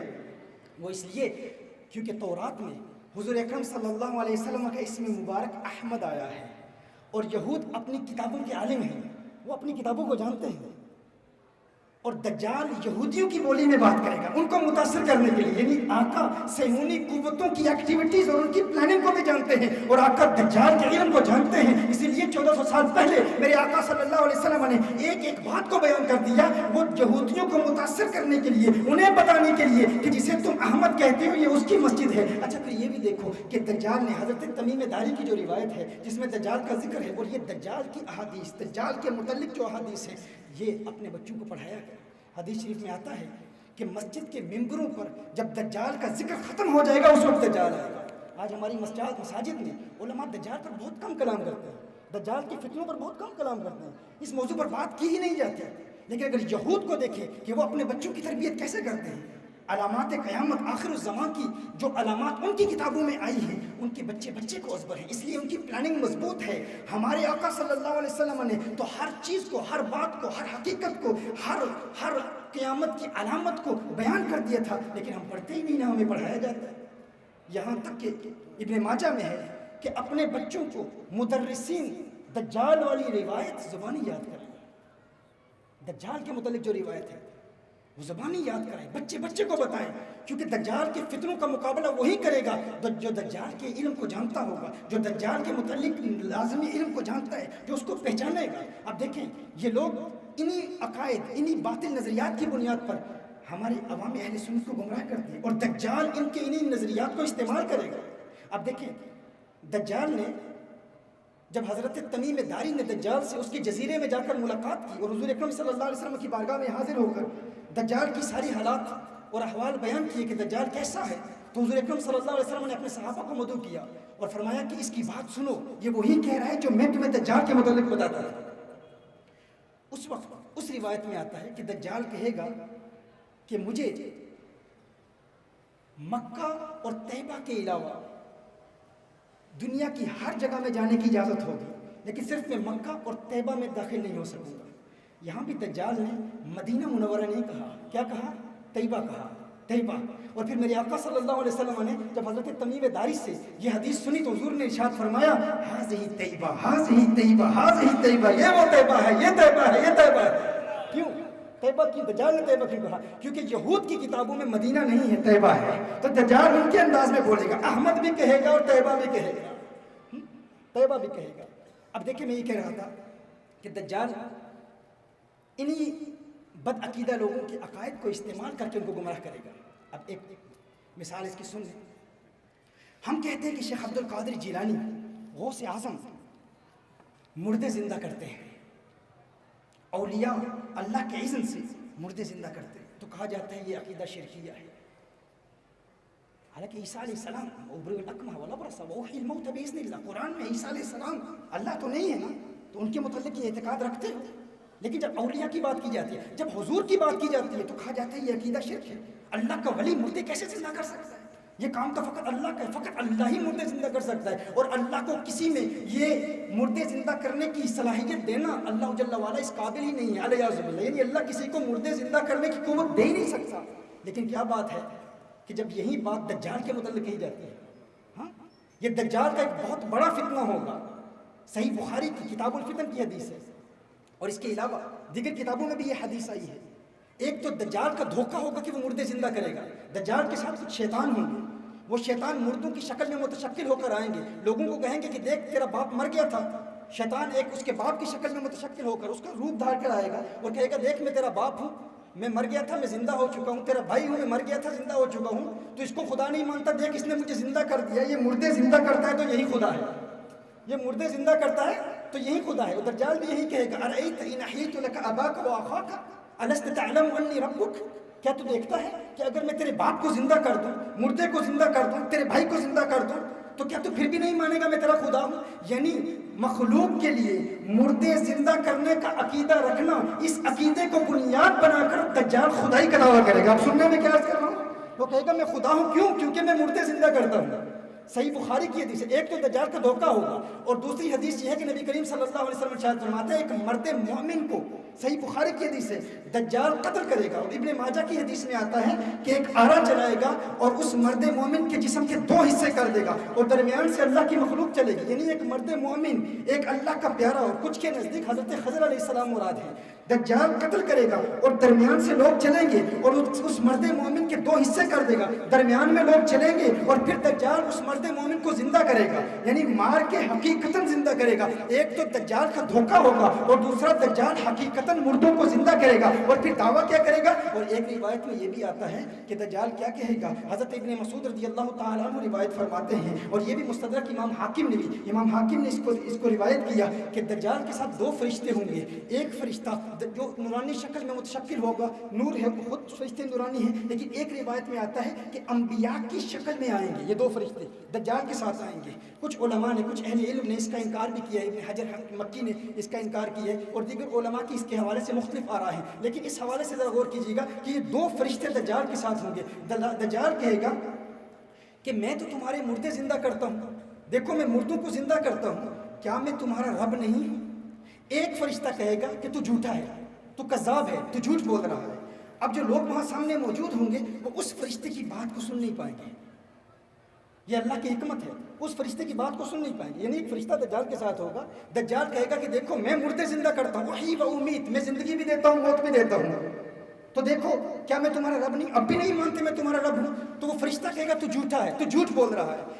لیکن جو لوگ وہاں موجود ہوں گے وہ اس فرشتے کی بات نہیں سن پائیں گے۔ ایک اور فرشتہ بھی وہاں موجود ہوگا، وہ اس بات کو سن لے گا، وہ اس پہلے فرشتے کی تصدیق کرے گا کہ تو سچ بول رہا ہے، یعنی ایک فرشتہ کہہ رہا ہے دجال تو جھوٹا ہے، دوسرا فرشتہ کہے گا پہلے فرشتے کو کہ تو سچا ہے، تو لوگ سمجھیں گے کہ یہ فرشتہ کہہ رہا ہے دجال سچا ہے۔ حدیث شریف کے الفاظ ہیں، یہ ایک بہت بڑا فتنہ ہوگا۔ جن لوگوں کے عقائد درست نہیں ہیں، جو محدث اعظم پاکستان کی بارگاہ میں حاضر نہیں ہوئے، جنہوں نے اعلیٰ حضرت کے نظریات کو نہیں پڑھا، جنہوں نے شیخ یوسف النبہانی کے نظریات کو نہیں پڑھا، جنہوں نے اس امت کے اجماعی عقائد کو نہیں پڑھا، عرب اور عجم اور ساری دنیا کے عقائد، اہل سنت کے جو نظریات ہیں اجماعی عقائد سب کے ایک ہیں، سب کا ایک ہی عقیدہ ہے، اولیاء مردے زندہ کرتے ہیں، لیکن جو ان اولیاء کی بارگاہ سے دور ہوں گے وہ کیا کہیں گے؟ وہ کہیں گے یہ فرشتہ موجود ہے، اس فرشتے نے دجال کی تصدیق کر دی، حالانکہ فرشتہ دجال کی تکذیب کرنے والے فرشتے کی تصدیق کر رہا ہے۔ یہ بہت بڑا فتنہ ہوگا۔ اس فتنے کی بنیاد پر لوگ کہیں گے اگر یہ مردے زندہ کر رہا ہے تو یہی خدا ہے، یہی خدا ہے۔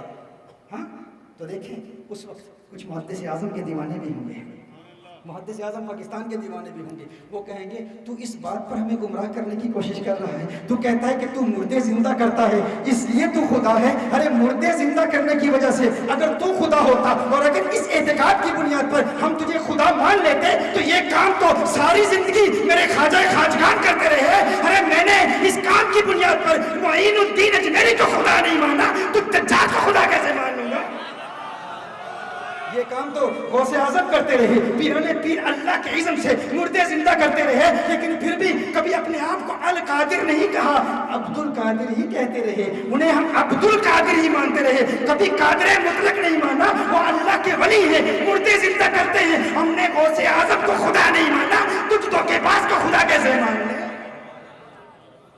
اب دیکھیں یہ دجال کا مکر ہے، یہ دجال کا فریب ہے، دجال یوں لوگوں کو دھوکہ دے گا، لیکن جن کے عقائد درست نہیں ہیں، میں یہی کہتا ہوں تم نے کلمہ کس کا پڑھا ہے، تم کس کو مانتے ہو؟ ہاں دیکھو ہم کہتے ہیں اولیاء جنت بھی دیتے ہیں، اولیاء جنت دیتے ہیں، صحیح مسلم کی ایک حدیث ہے، میرے آقا صلی اللہ علیہ وسلم نے ارشاد فرمایا دجال کے پاس جنت بھی ہوگی جہنم بھی ہوگی، معہ جنت و نار فجنتہ نار و نارہ جنہ، دجال کے پاس جنت بھی ہوگی اور دجال کے پاس دوزخ بھی ہوگی، اگرچہ اس کا دھوکہ ہوگا، لیکن لوگ دیکھیں گے کہ رہنے والے اللہ کے ولیوں کے قرب میں رہنے والے، اللہ کے ولیوں کی صحبت میں عبادت کرنے والے، جب اللہ کی بارگاہ میں جائیں گے اپنے کچھ گناہوں کی وجہ سے، اپنی کچھ خامیوں کی وجہ سے، کچھ کمیوں کی وجہ سے، کبھی نماز قضا ہو جاتی تھی، کبھی بدنگاہی ہو جاتی، کبھی غیبت ہو جاتی، ان کمزوریوں کی وجہ سے، ان گناہوں کے ارتکاب کی وجہ سے اللہ جل وعلا گرفت فرمائے گا، انہیں جہنم میں ڈالے گا، لیکن اللہ کے ولی صحیح بخاری کی حدیث ہے اور کتاب التوحید میں ہے، صحیح بخاری کی کتاب التوحید میں ہے، سنن النسائی کی ایمان والے باب میں ہے، ایمان والے باب میں، ہاں یعنی اللہ کے ولیوں کا جنت دینا یہ عین توحید ہے، یہ شرک نہیں ہے، یہ اعتقاد رکھنا شرک نہیں ہے، اللہ کے ولی اللہ کی بارگاہ میں حاضر ہوں گے، یا اللہ اخواننا، یا اللہ یہ ہمارے پیارے ہیں، مومنین، یہ مومنین ہی تو ولی ہیں، یہ اللہ کی بارگاہ میں حاضر ہوں گے، یا اللہ یہ ہمارے پیارے ہیں، ہمارے اپنے ہیں، ہمارے بھائی ہیں، اگرچہ گنہگار ہیں، اگرچہ بدکار و سیاکار ہیں، لیکن یا اللہ اخواننا کانوا یصلون معنا، نمازیں ہمارے ساتھ پڑھتے تھے، بدعقیدہ کی ابتدا میں نمازیں برباد نہیں کرتے تھے، یصومون معنا، یا اللہ یہ حج پر بھی، یہ روزے بھی ہمارے ساتھ رکھتے تھے، یحجون معنا، حج پر بھی ہمارے ساتھ جاتے تھے، یا اللہ اگرچہ گنہگار ہیں لیکن یہ تو دیکھ ہماری معیت والے ہیں، ہماری سنگت والے ہیں، ہمارے قرب والے ہیں، بدعقیدہ نہیں ہیں، گمراہ نہیں ہیں، ولیوں کو ماننے والے ہیں، ولیوں سے پیار کرنے والے ہیں، اس وقت اللہ فرمائے گا اگر ایسا ہے اذهبوا فاخرجوا من عرفتم منهم، ہے میرے ولیوں اگر ایسا ہے، اگرچہ گنہگار ہیں، اگرچہ گناہوں کا ارتکاب ہو جاتا تھا لیکن عقیدہ سچا ہے، ولیوں والے ہیں، ولیوں سے محبت کرنے والے ہیں، تو پھر جاؤ ان میں سے تم جس کو پہچانتے ہو جہنم سے نکال کر داخل جنت کر دو۔ اللہ کے ولی جنت دیتے ہیں، ان کی شفاعت ہے، مومنین کی شفاعت یہی ہے، یہی مومنین تو اللہ کے ولی ہیں۔ ایک شخص نے کہا، میں نے کہا کہ یہ ولی جنت دیتے ہیں، جنت ان کے ہاتھ میں ہے، جسے چاہیں اللہ کے اذن سے ادا کر دیں۔ تو ایک صاحب نے کہا یہ تو جنت کی گستاخی ہوگی، جنت کی توہین ہوگی۔ میں نے کہا دجال کے لیے مانتے ہو کہ ایک ہاتھ میں جنت ہوگی، ایک ہاتھ میں جہنم ہوگی، ولیوں کے لیے نہیں مانتے، اور ہم جو کہتے ہیں کہ ولی جنت دیتے ہیں، محدث اعظم پاکستان اللہ کی بارگاہ میں شفاعت کریں گے، ان کے ماننے والوں کی شفاعت کریں گے، اللہ کی بارگاہ میں التجا کریں گے کہ مولا میں ان کو پہچانتا ہوں، اور صحیح بخاری کے الفاظ ہیں فَيَأْتُونَهُمْ فَيَعْرِفُونَهُمْ بِصُوَرِهِمْ، وہ ان کے پاس جائیں گے اور ان کو پہچانیں گے۔ اپنے مریدوں کو کیسے پہچانیں گے؟ ان کے چہرے دیکھ کر، ان کے چہرے دیکھ کر۔ اسی لیے ہم کہتے ہیں ولیوں کی نگاہوں میں رہا کرو، ولیوں کی نگاہیں تم پر پڑتی رہیں تو قیامت کے روز تمہیں پہچان لیں گے، یہ وہی ہے جو ہمارے پاس آیا کرتے تھے، کیونکہ تمہارے چہرے دیکھ کر وہ پہچانیں گے۔ پھر اللہ فرمائے گا جس کو پہچانتے ہو دوزخ سے نکال کر داخل جنت کر دو۔ میری بات ہوتی دیوار پر دے مارتے، یہ آقا کی حدیث ہے، صحیح بخاری کی حدیث ہے، اسے تو مان لو۔ اور پھر تم نے کہا کہ یہ جنت کی توہین ہے، کوئی کہے کہ ولی اللہ کے ہاتھ میں جنت ہے، جسے چاہے اللہ کے اذن سے دے دے، یہ جنت کی توہین ہے۔ بتاؤ یہ جو عورتیں آج کل گلیوں بازاروں میں آزادی کے نعرے لگا رہی ہیں، ہمیں آزادی چاہیے، میرا جسم ہے، میری مرضی ہے، یہ عورتیں بھی کسی کی ماں ہیں نا، یہ عورتیں یہ بھی کسی کی ماں ہے۔ عورت گنہگار ہو، ایسی بھی ہو، ایسی لبرل اس قسم کی عورتیں جو گنہگار بھی ہیں لیکن ان کے بھی بچے ہیں۔ کوئی عورت بے نمازی ہو، کبھی روزہ نہ رکھا ہو، کبھی حجاب نہ کیا ہو، کبھی پردہ نہ کیا ہو، دین اسلام کے احکام پر عمل نہ کرتی ہو، بتاؤ اس کا بیٹا ہے، کیا اس بیٹے کے لیے اس گنہگار ماں کے قدموں میں جنت ہے یا نہیں؟ کیا ایک بیٹے کے لیے اس کی گنہگار ماں کے قدموں میں جنت ہے کہ نہیں؟ انکار کرو گے تو حدیث کے منکر ٹھہرو گے۔ میں کہتا ہوں اگر ایک بیٹے کے لیے اس کی گنہگار ماں کے قدموں میں جنت ہو سکتی ہے تو ایک مرید کے لیے اس کے مرشد کامل کے ہاتھوں میں جنت کیوں نہیں ہو سکتی؟ ماننے پر آ جاؤ تو دجال کے لیے مانو. تم نے کلمہ کس کا پڑھا ہے؟ تم عشق کس سے کرتے ہو؟ محبت کس سے کرتے ہو؟ شیطان کے لیے مانتے ہو, سہولت کے لیے مانتے ہو, جادوگروں کے لیے مانتے ہو, دجال کے لیے مانتے ہو, آقا کے پیاروں کے لیے نہیں مانتے, آقا کے ولیوں کے لیے نہیں مانتے, کہتے ہو شرک ہو جاتا ہے. ایسا نہیں ہے. میرے آقا کی حدیث سے ثابت, صحیح بخاری کی سے ثابت ہے کہ اللہ کے ولی بھی جنت ادا کرتے ہیں. اس لیے ان کے قریب رہا کرو, ان کے قرب میں رہا کرو, ان کی نظروں میں رہا کرو. اور جو ان کے قریب رہتا ہے, جس طرح میں نے کہا نا, جو محدث اعظم پاکستان کے میں قدائے تربیت سے فیض حاصل کر کے اس نورانی بارگاہ سے فیض حاصل ہو کرتا ہے, پھر وہ یہاں سے دور نہیں جاتا. گویا کہ وہ کہتا ہے کھول گتا میں خیش قبیلہ ایک سونیا تنڈرے ناتھو, رب دی قسم ماہی پیارا لگنا ہے, رب دی قسم ماہی پیارا لگنا ہے. یاد رکھیے, اردو بولنے والا برطانیہ سے آئے تو وہ ٹھیک سے اردو بھی نہیں بول پاتا, لیکن پنجابی میں آپ کی طبیعتوں کی ضیافت کے لیے آپ کے لیے عرض کر رہا ہوں. آپ توجہ فرمائے گیا, کبھی پنجابی میں کبھی سرائکی میں. میرا لہجہ تو درست نہیں ہوگا, لیکن میں جانتا ہوں لہجہ جیسا بھی ہو آپ عشق والے ہیں, آپ محبت والے ہیں. کھا کھول گتا میں خیش قبیلہ ایک سونیا کنڈڑے ناتھو, رب دی قسم ماہی پیارا لگنا ہے. سگو بابل ویر تے ماتھو عمر گزارا وچ قدماں دے ایک واری تے آکھے ہاں تو یار فریدا میں دور نہیں وسنا تے می زلف دی ٹھنڈڑی چھات. دور نہیں وستے, وہ قریب رہتے ہیں. وہ کہتے ہیں ہاں رتھیواں تنڈے گل دبے ماہی نے میں اصلوں دور نہ تھیواں, یا تنڈے پیروں دی تھیواں جتی نت قدماں ہیٹ مدھیواں, عجز نیاز ہے مٹی ساڈی نت باندی یار صدیواں. یار فریدا مکتے دل بردا میں ویکھ ویکھ کے جیواں. یار فریدا مکتے دل بردا میں ویکھ ویکھ کے جیواں. وہ ان کے حسن کو دیکھتے ہیں, ان کی نظروں میں رہتے ہیں, ان کے قریب رہتے ہیں, ان سے دوری برداشت نہیں کر پاتے. کیوں؟ کیونکہ وہ جانتے ہیں کہ یہ دنیا بھی سنوارتے ہیں, آخرت بھی سنوارتے ہیں. یہ دنیا بھی سنوارتے ہیں, آخرت بھی سنوارتے ہیں. یہ ان اولیاء اللہ کا مقام ہے. میں جب یہاں گزشتہ اس شریف کی محفل میں آیا تو میں نے محدث اعظم پاکستان کی ایک کرامت بیان کی کہ آپ بادلوں پر بھی حکومت فرماتے ہیں, اللہ کے اذن سے بادلوں پر بھی حکومت فرماتے ہیں. میں یہاں سے چلا گیا, جب واپس گیا تو کچھ بدعقیدہ لوگوں نے تمسخر اڑانے کی کوشش کی, کہا کہ یہ عجیب بات ہے. اب دیکھیے, ہمارے لوگ یہاں سے رابطے کرتے ہیں کہ ان کے جواب دیے جائیں. یہ آپ کی کلپس نکال کے چھوٹے چھوٹے کلپس سوشل میڈیا پر ڈال دیتے ہیں. یہ عجیب بات ہے, آپ جواب نہیں دیتے. دیکھیے, ہمارا ایک عالمی لیول پر کام ہے. ہم نے ایتھیسٹ کا مقابلہ کرنا ہوتا ہے, ہم نے منکرین حدیث کا مقابلہ کرنا ہوتا ہے, ہم نے لوگوں کو کامیاب زندگی گزارنے کے طریقے سکھانے ہوتے ہیں, مذاہب اربع پر کیے گئے اعتراضات کے جواب ہم نے دینے ہوتے ہیں, ہم لوگوں کو کاروبار سکھاتے ہیں. وہ لوگ جو آج اہل علم سے دور ہیں, علماء سے دور ہیں, ان کو قریب کرنے کے لیے مختلف طریقے اختیار کرتے ہیں. کبھی ہمیں انگلش میں گفتگو کرنی ہوتی ہے, ضرورت پیش آئے تو عربی میں گفتگو کرنی ہوتی ہے. یہاں آتا ہوں تو یہاں کا مجمع دیکھ کر, یہاں کا ماحول دیکھ کر, ماننے والوں میں جب میں گفتگو کرتا ہوں تو ضروری نہیں ہوتا کہ ہر بات پر دلیل دی جائے, تفصیلی دلیل دی جائے. اور پھر جو ہم پر اعتراض کرتے ہیں وہ لوگ اہل علم بھی نہیں ہیں, وہ عالم بھی نہیں ہیں. تو اب ہمارے لیے یہ ممکن نہیں ہے کہ جس محاذ پر ہم کام کر رہے ہیں آپ کو علم نہیں ہے, وہاں پر ہمیں وقت ہی نہیں ملتا. ایتھیسٹ کا رد کرتے ہیں, عیسائیوں کا رد کرتے ہیں, ان کے ساتھ ہماری ڈسکشنز ہوتی ہیں, ان کے اعتراضات کے جواب دیتے ہیں. یہ جہاں پر سوشل میڈیا پر لوگ بیٹھے ہوئے ہیں, چھوٹی چھوٹی باتیں علماء کی کلپس نکال کے کاٹ کے پھر اعتراضات کرتے ہیں, ان کے پاس ٹائم ہی نہیں ہے, اور کوئی بڑا کام ان کا ہے ہی نہیں. ان کے پاس صرف فزیکلی ٹائم ہے مسلمانوں کو آپس میں لڑاتے رہنا. دیوبندیوں کی عبارتیں نکالی, بریلویوں پر استعمال کی, بریلویوں کی عبارتیں نکالی, یعنی حدیثوں پر استعمال کی. جس طرح گھروں میں بیٹھی ہوئی بوڑھی عورتیں نہیں ہوتی, میاں جو جن کو اور کوئی کام نہیں ہوتا, تو محلے کی عورتوں کو لڑاتی ہیں, کبھی اس کی بات دوسری کو پہنچائی, دوسری کو تیسری کو پہنچائی, اور پھر آپس میں لڑائیاں کراتے ہیں ایک ہی کمرے میں بیٹھ کر. اور پھر جب وقت آتا ہے تو میدان میں کبھی نہیں آتے, جب خبر میدان میں ہو تو کبھی نہیں, عربی عبارت تک نہیں پڑھنی آتی.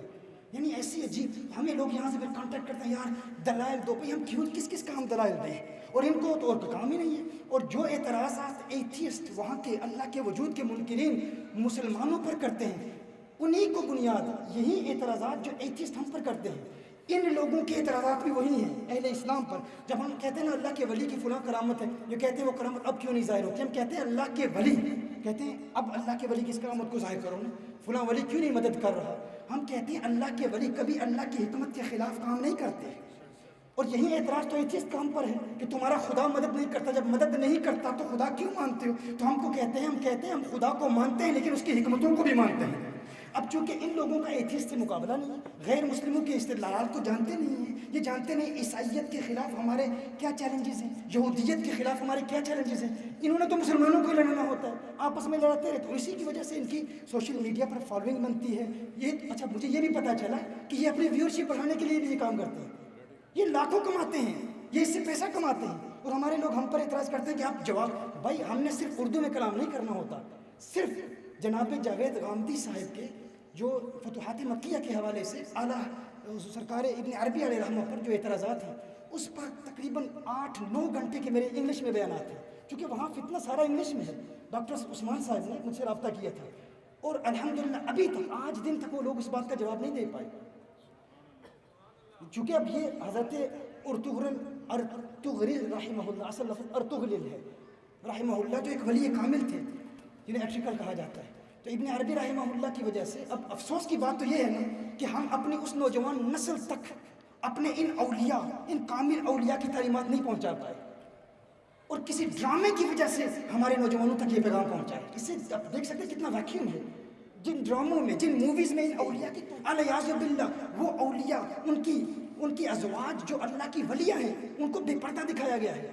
لیکن ان کی وجہ سے جب یہ پیغام لوگوں تک پہنچا تو لوگوں میں بڑی اٹریکشن پیدا ہوئی کہ ابن عربی کون تھے، ان کا مقام کیا تھا.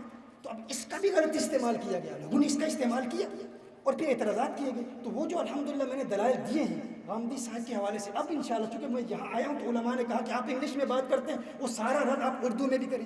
فتوحات مکیہ کی عبارات کو سمجھنا، اصطلاحات صوفیہ کو سمجھنا، یہ تو عربی عبارت نہیں پڑھ سکتے. میں غامدی صاحب کے حوالے سے عرض نہیں کر رہا، وہ شاید علمی حوالے سے کچھ بنیاد رکھتے ہیں، لیکن جو دوسرے دیگر احباب ہیں وہ تو بالکل ہی علم نہیں رکھتے، علم کی بنیادیں مبادیات تک کا علم نہیں ہے. آپ ہم سے توقع کرتے ہیں ہر ایک فتنے کا ہم رد کریں، ایسا نہیں ممکن ہمارے لیے. لیکن غامدی صاحب نے جو غلط الفاظ کا استعمال کیا اور ابن عربی رحمہ اللہ پر ختم نبوت کے حوالے سے جو اعتراضات کیے، الحمدللہ اس کا ایسا جواب آ چکا ہے اور وہ اردو میں بھی انشاءاللہ تعالیٰ وہ جواب بہت تفصیل سے ہم دیں گے. لیکن میں یہ عرض کر رہا ہوں کہ ان بنیادوں کو بھی میں یہاں آیا ہی ہوں تو پیغام آنے شروع ہو گئے. آپ نے کہا کہ محدث اعظم پاکستان یہ بادلوں پر جو ہے حکومت کرتے ہیں، تو فلاں شخص نے ایسے ایسے جواب دیے. میرے بھائی یہ وہ لوگ ہیں جو عربی کی عبارت تک نہیں جانتے.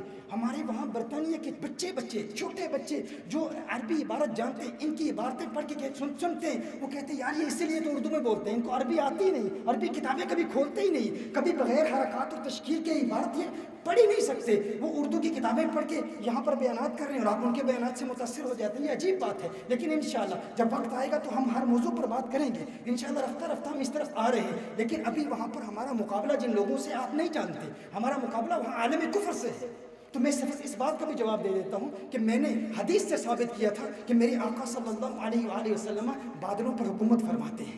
میں نے صحیح حدیث بیان کی تھی اور بہجت الاسرار جیسی مستند کتاب سے غوث اعظم سیدنا الشیخ عبد القادر جیلانی کی کرامت بھی بیان کی تھی کہ آپ بادلوں پر حکومت کرتے ہیں. آپ کو یاد ہوگا نا گزشتہ اس چیز کی محفل میں نے بتایا تھا کہ محدث اعظم پاکستان نے بادلوں کو فرمایا تھا کہ ارے بادلوں رک جاؤ، ابھی نہ برسنا، گستاخوں کی بیویوں کو طلاقیں ہو لینے دو پھر جم کے برسنا. آپ کو یاد ہے نا؟ تو کہا کہ یہ بات کیسے کر دی کہ بادلوں پر حضور محدث اعظم پاکستان حکومت کرتے ہیں. میں نے کہا تم نے یہ دعویٰ کیا کہ یہ عقیدہ رکھنا شرک ہے کیونکہ بادلوں پر حکومت صرف اللہ کی ہے. یہ بات تو تم دجال کے لیے بھی مانتے ہو، یہ بات تو تم دجال کے لیے بھی مانتے ہو. دجال کا ایک بہت بڑا فتنہ یہ ہوگا کہ جب دجال آئے گا نا تو صحیح مسلم کی حدیث ہے وہ بادلوں کو حکم دے گا بادلوں برسو، تو بادل برسیں گے، بارش کی برسات ہوگی. جب پھر زمین پر حکم چلائے گا، زمین کو حکم دے گا کہ نباتات اگائے، زمین نباتات اگائے گی. پھر دجال کہے گا کہ دیکھو میں بادلوں پر حکومت کرتا ہوں، اب بھی نہیں مانتے میں خدا ہوں، دیکھو میں زمین پر حکومت کرتا ہوں، اب بھی نہیں مانتے میں خدا ہوں. تو اس وقت جن لوگوں کا یہ عقیدہ ہوگا کہ جو بادلوں پر حکومت کرتا ہے وہ خدا ہی ہوتا ہے،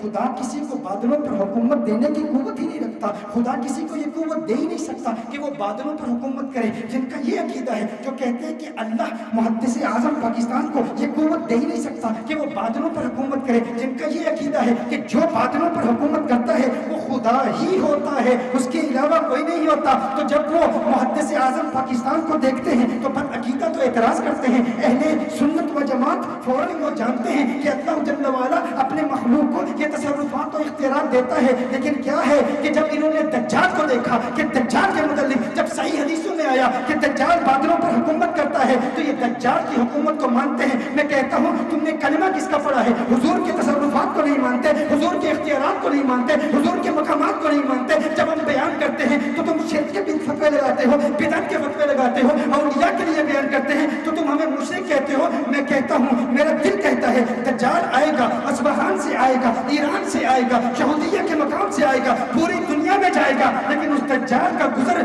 فیصل آباد میں سے نہیں ہوگا۔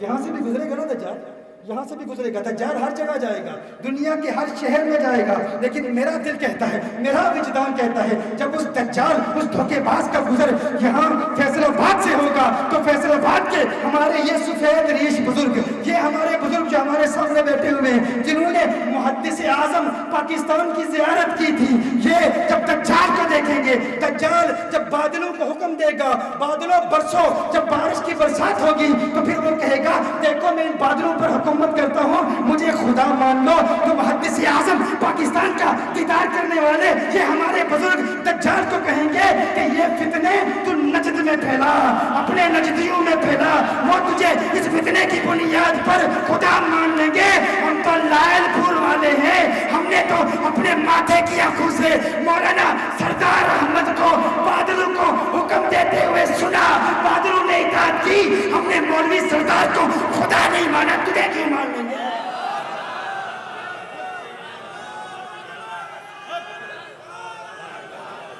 توحید کی میں محدث اعظم نے ایسی پلائی ہے کہ اس کا خمار، اس روحانی معرفت کا خمار، اس کی مستی آج بھی طاری ہے۔ دجال یہ دھوکہ دے نجد کے نجدیوں کو، ان کے سامنے خدائی کا دعویٰ کر۔ ہم نے تو محدث اعظم پاکستان کو دیکھا ہے، انہوں نے بادلوں کو حکم فرمایا تھا، وہ اطاعت کرتے تھے، ہم نے ان کو خدا نہیں مانا، تجھے کیسے مان لیں گے؟ ہم شرک والے نہیں، ہم توحید والے ہیں، ہم توحید والے ہیں۔ تو یہ عجیب بات ہے، یہ باتیں تم دجال کے لیے بھی مانتے ہو۔ میرے آقا صلی اللہ علیہ وآلہ وسلم نے اسی لیے فرمایا کہ یہ فتنے انہی کے متعلق، جب یہ لوگ جو مسلمانوں کو مشرک کہا کریں گے، یہ لوگ جو اہل اسلام کو قتل کریں گے، یہ لوگ جو مسلمانوں پر شرک کے فتوے لگائیں گے، انہی کے متعلق میرے آقا نے ارشاد فرمایا لا یزالون یخرجون حتی یخرج آخرهم علی المسیح الدجال، یہ ہمیشہ خروج کرتے رہیں گے، یہ ہمیشہ ظاہر ہوتے رہیں گے یہاں تک کہ ان کی آخری جماعت دجال کے ساتھ اتحاد کر لے گی۔ آخر کیا وجہ ہے؟ دجال کون ہے؟ آج صہیونی طاقتیں دجال کا تو انتظار کر رہی ہیں نا، یہود دجال کے آنے کا انتظار کر رہی ہیں، اور دجال ہیکل سلیمانی کی تیسری تعمیر یروشلم میں، یہ یہودیوں کا مقصد ہے کہ ہیکل سلیمانی کی تیسری تعمیر کے لیے وہ آج تیاریاں کر رہے ہیں، کیونکہ وہ مانتے ہیں کہ یہ دجال کی سلطنت ہوگی، ان کے مسیح کی سلطنت ہوگی، دجال کذاب کی سلطنت ہوگی، اس کی سلطنت کی تیاری کے لیے یہ لوگ آج محنت کر رہے ہیں۔ ان کی ساری کوشش، ساری جد و جہد یہی ہے دا گریٹ اسرائیل کے کنسپٹ کو، اس اسٹیٹ کو اسٹیبلش کرنے کے لیے یہ دجال کی آمد کی تیاری میں لگے ہوئے ہیں۔ لیکن کیا وجہ ہے کہ یہ مسلمانوں کو مشرک کہنے والے، جن کی ساری علامتیں میرے آقا نے بیان فرما دی ہیں، یہ عشق کے منکر ہوں گے، یہ ولیوں کی شانوں کے منکر ہوں گے، یہ مسلمانوں کو مشرک کہا کریں گے۔ حضور نے فرمایا انما اتخوف علیکم رجل قرأ القرآن حتی اذا رؤیت بہجته علیہ، مجھے تمہارے شرک میں مبتلا ہونے کا خوف نہیں ہے۔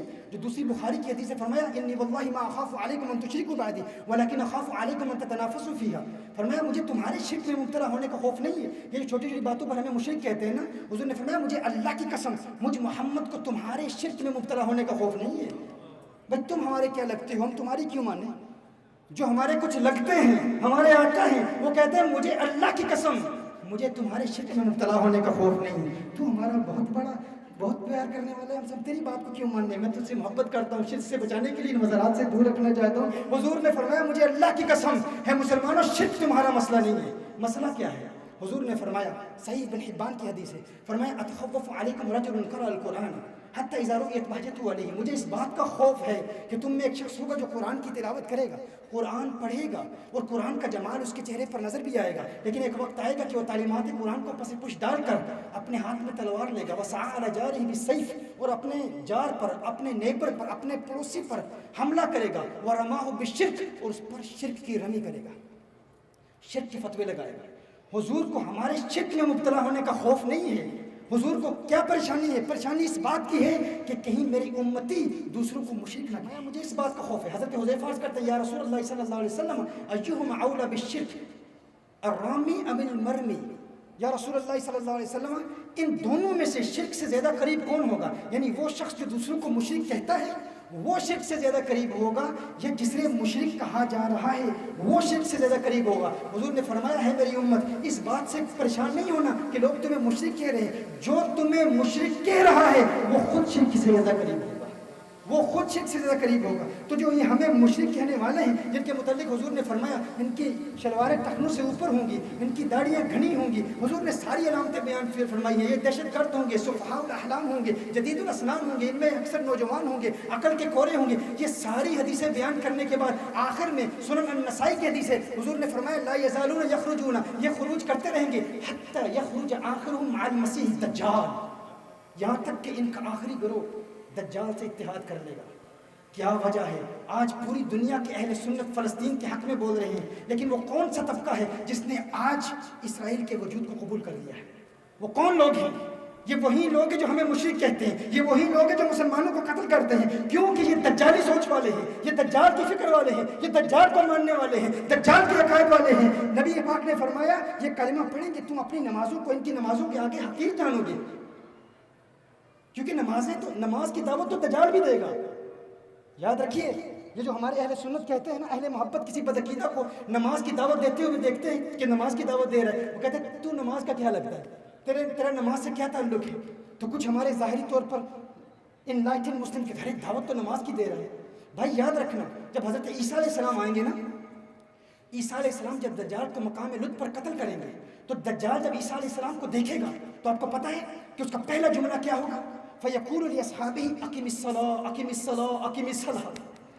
دجال اپنے اصحاب کو دیکھ کر خوفاً من عیسیٰ, حضرت عیسیٰ علیہ السلام کے خوف میں جب یہ کسی جال میں پھنس جاتے ہیں نا تو پھر انہیں نماز یاد آ جاتی ہے. لیکن یہ فکر کس کی ہے؟ یہ دجال کی فکر ہے. دجال جب ان گستاخوں کو دجال جب سیدنا عیسیٰ علیہ السلام کو دیکھے گا تو عیسیٰ علیہ السلام کے خوف سے, اس کے ڈر سے اپنے اصحاب سے کہے گا نماز پڑھو, نماز پڑھو, نماز پڑھو, نماز کی دعوت دے گا. کہے گا یا نبی اللہ, ہے اللہ کے نبی, قد اقیمت الصلاۃ, نماز قائم ہو چکی ہے, آئیے نماز پڑھتے ہیں, آئیے نماز پڑھتے ہیں. اس وقت عیسیٰ علیہ السلام فرمائیں گے یا عدو اللہ, ہے اللہ کے دشمن, زعمت انک رب العالمین, تو یہ گمان کرتا ہے کہ تو رب العالمین ہے, فلیمن تصلی, تو خود کہتا ہے کہ تو رب العالمین ہے, اگر تو رب العالمین ہے تو نماز کس کی پڑھ رہا ہے, نماز کی دعوت کیوں دے رہا ہے, تو کس کی عبادت کر رہا ہے؟ جس طرح آج ہمارے لوگ کہتے ہیں نا کہ قادیانی آ جائے نماز کی دعوت دے, کہتے ہیں تو ایک نئے نبی کا مدعی ہے, تو نماز کا لگتا کیا ہے؟ کوئی گستاخ رسول آ جائے تو ہم کہتے ہیں تو حضور کا گستاخ ہے, تیری نماز ہوتی نہیں. تو کہا تو نماز کی دعوت دے رہے ہیں نا, تو یہ منہج کس کا ہے؟ یہ منہج دجال کا ہے. انہوں نے دجال کا کلمہ پڑھا. یہ اولیاء کی شانوں کو نہیں مانتے, دجال کی شانوں کو مانتے ہیں. یہ اولیاء کی کرامات کو نہیں مانتے, شیطان کے تصرفات کو مانتے ہیں. یہاں تک کہ کہہ دیتے ہیں نماز میں شیطان کا خیال آ جائے نماز ہو جاتی ہے, آقا کا خیال آ جائے تو نماز باطل ہو جاتی ہے. علیہ باللہ. تو کس کے ماننے والے ہو؟ اسی لیے حضور نے فرمایا حتی یخرج آخرهم مع المسیح الدجال, یہ آخر میں دجال کے ساتھ اتحاد کر لیں گے. اسی لیے آج فلسطین کے حق میں ان گستاخوں میں کوئی نہیں بولتا. آج اسرائیل کی اسٹیٹ کو قبول کرنے والے کون ہیں؟ یہی دجال کے ساتھی ہیں جن کا تعارف میرے آقا نے کرایا ہے. یہ اولیاء کے بھی دشمن, یہ آقا کی عظمتوں کے بھی دشمن ہیں. کبھی ان کی باتوں سے متاثر نہ ہونا, کبھی ان کی عبادتوں, ان کی نمازوں, ان کی ریاضتوں سے کبھی متاثر نہ ہونا. اور پھر میں آخری جملہ, آخری پیغام, میرے خیال میں ٹائم ہو گیا ہے, ٹھیک ہے جی, انشاءاللہ تعالی آئندہ یہاں سے ہم, کیونکہ میں نے ایک تو علامات قیامت کے حوالے سے جو میں نے ایک پیغام آپ کو دیا کہ قیامت کی علامات کو اپنے بچوں کو پڑھائیں, یہ تربیت اپنے بچوں کی ضرور کریں. اور اس کے لیے ایک ایکرونیم یاد رکھیں, مدعی, لفظ مدعی یاد رکھیں. یہ میں نے آسان ایکرونیم بنایا ہے, ایک مخفف بنایا ہے, کیونکہ یہاں پر میڈیا پر بھی لوگ آتے ہیں جو عالم نہیں ہوتے اور علامات قیامت پر بیان کرتے ہیں, اور کچھ نادان لوگ کہہ دیتے ہیں کہ عیسیٰ علیہ السلام 2023 میں آئیں گے اور امام مہدی اسی 2021 کے مئی کے مہینے میں آئیں گے. تو اس پر ہمارے بہت تفصیلی بیانات ہیں. یہ ایکرونیم, یہ مخفف یاد رکھیں. علامات قیامت کے حوالے سے لفظ مدعی کو یاد رکھیں, کیونکہ مدعی کا مطلب کیا ہے؟ دعویٰ کرنے والا. اور دجال بھی ایک مدعی ہے, وہ پہلے ولایت کا دعویٰ کرے گا، پھر نبوت کا دعویٰ کرے گا، پھر خدائی کا دعویٰ کرے گا۔ تو لفظ مدعی کو یاد رکھیں، میم سے مہدی، میم سے کیا؟ پہلے امام مہدی آئیں گے، دال سے آپ کہیں ریپیٹ کریں، دال سے دجال، مدعی، میم دال عین یا، میم سے مہدی، دال سے دجال۔ پہلے امام مہدی آئیں گے، پھر دجال آئے گا۔ امام مہدی کب آئیں گے؟ جب دریائے فرات سے ایک سونے کا پہاڑ برآمد ہوگا۔ اب منکرین حدیث نے کہا یہ ممکن ہی نہیں ہے، اس سے مراد معدنیاتی ذخائر ہیں، تیل ہے۔ ہم نے کہا کیوں؟ کہا ہم حدیث کو نہیں مانتے، لیکن ابھی جب ترکی میں گولڈ ملا، سونا ملا، تو ان کے تیور بدل گئے، ان کی گفتگو بدل گئی کہ وہاں بھی سونے کا پہاڑ مل سکتا ہے۔ ہاں، حضرت امام مہدی کے آنے کی سب سے بڑی علامت کیا ہے؟ سب سے بڑی علامت یہ ہے کہ دریائے فرات میں سونے کا پہاڑ برآمد ہوگا۔ اس کے بعد سول وار ہوگا، خانہ جنگی ہوگی۔ امام مہدی مدینہ منورہ سے مکہ مکرمہ جائیں گے، اور پھر امام مہدی کے ہاتھ پر بیعت کون کرے گا؟ نجائب مصر، ابدال شام، اولیاء۔ اور امام مہدی ہوں گے کون؟ امام مہدی وہ ہیں جن کی رگوں میں آقا کا خون دوڑ رہا ہے، سیدتنا فاطمہ الزہرا رضی اللہ تعالیٰ عنہ کی اولاد سے ہوں گے۔ اور یاد رکھیے اس وقت میں یہ بھی بہت ضروری ہے، امام مہدی سب کو متحد کریں گے۔ اس دور میں سارے اہل بیت سے پیار کرنے والے ہوں گے، کوئی اہل بیت کا بغض رکھنے والا نہیں ہوگا، کسی کے دل میں اہل بیت کا بغض نہیں ہوگا، اور کوئی بھی صحابہ کے بارے میں ہلکی زبان استعمال نہیں کرے گا۔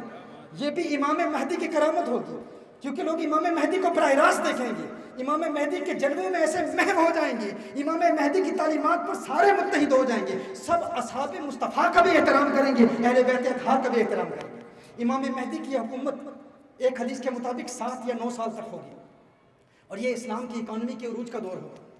امام مہدی سونا تقسیم کریں گے، چاندی تقسیم کریں گے۔ ان 7 سالوں کے بعد یا 9 سالوں کے بعد، اور کچھ احادیث میں اس سے بھی زیادہ ذکر ہے، اس کے بعد پھر المرحمۃ الکبریٰ ہوگا، آرمگیڈن، جسے بائبل میں آرمگیڈن کہا گیا۔ یہ جو نادان کہتے ہیں نا ابھی 2023 میں عیسیٰ علیہ السلام آ رہے ہیں، وہ ہمارے اپنے بھی ہیں کچھ جو ایسی بات کرتے ہیں، یہ غلط بات ہے۔ وہ 7-9 سال کا عرصہ یا اس سے بھی زیادہ عرصے کے بعد پھر آرمگیڈن ہوگا، المرحمۃ الکبریٰ۔ یہ ایسی خطرناک جنگ ہوگی، ایسی خوفناک جنگ ہوگی جس کے نتیجے میں ممکن ہے کہ یہ ٹیکنالوجی ختم ہو جائے، یعنی 99%، ہر 100 میں سے 99 لوگ قتل ہو جائیں گے۔ اس کے بعد یہ قحط سالی کا دور ہوگا، ایک شدید ڈراؤٹ ہوگا، فیمن ہوگا 3 سال تک کا۔ اچھا، اس میں لوگ کھائیں گے کیا؟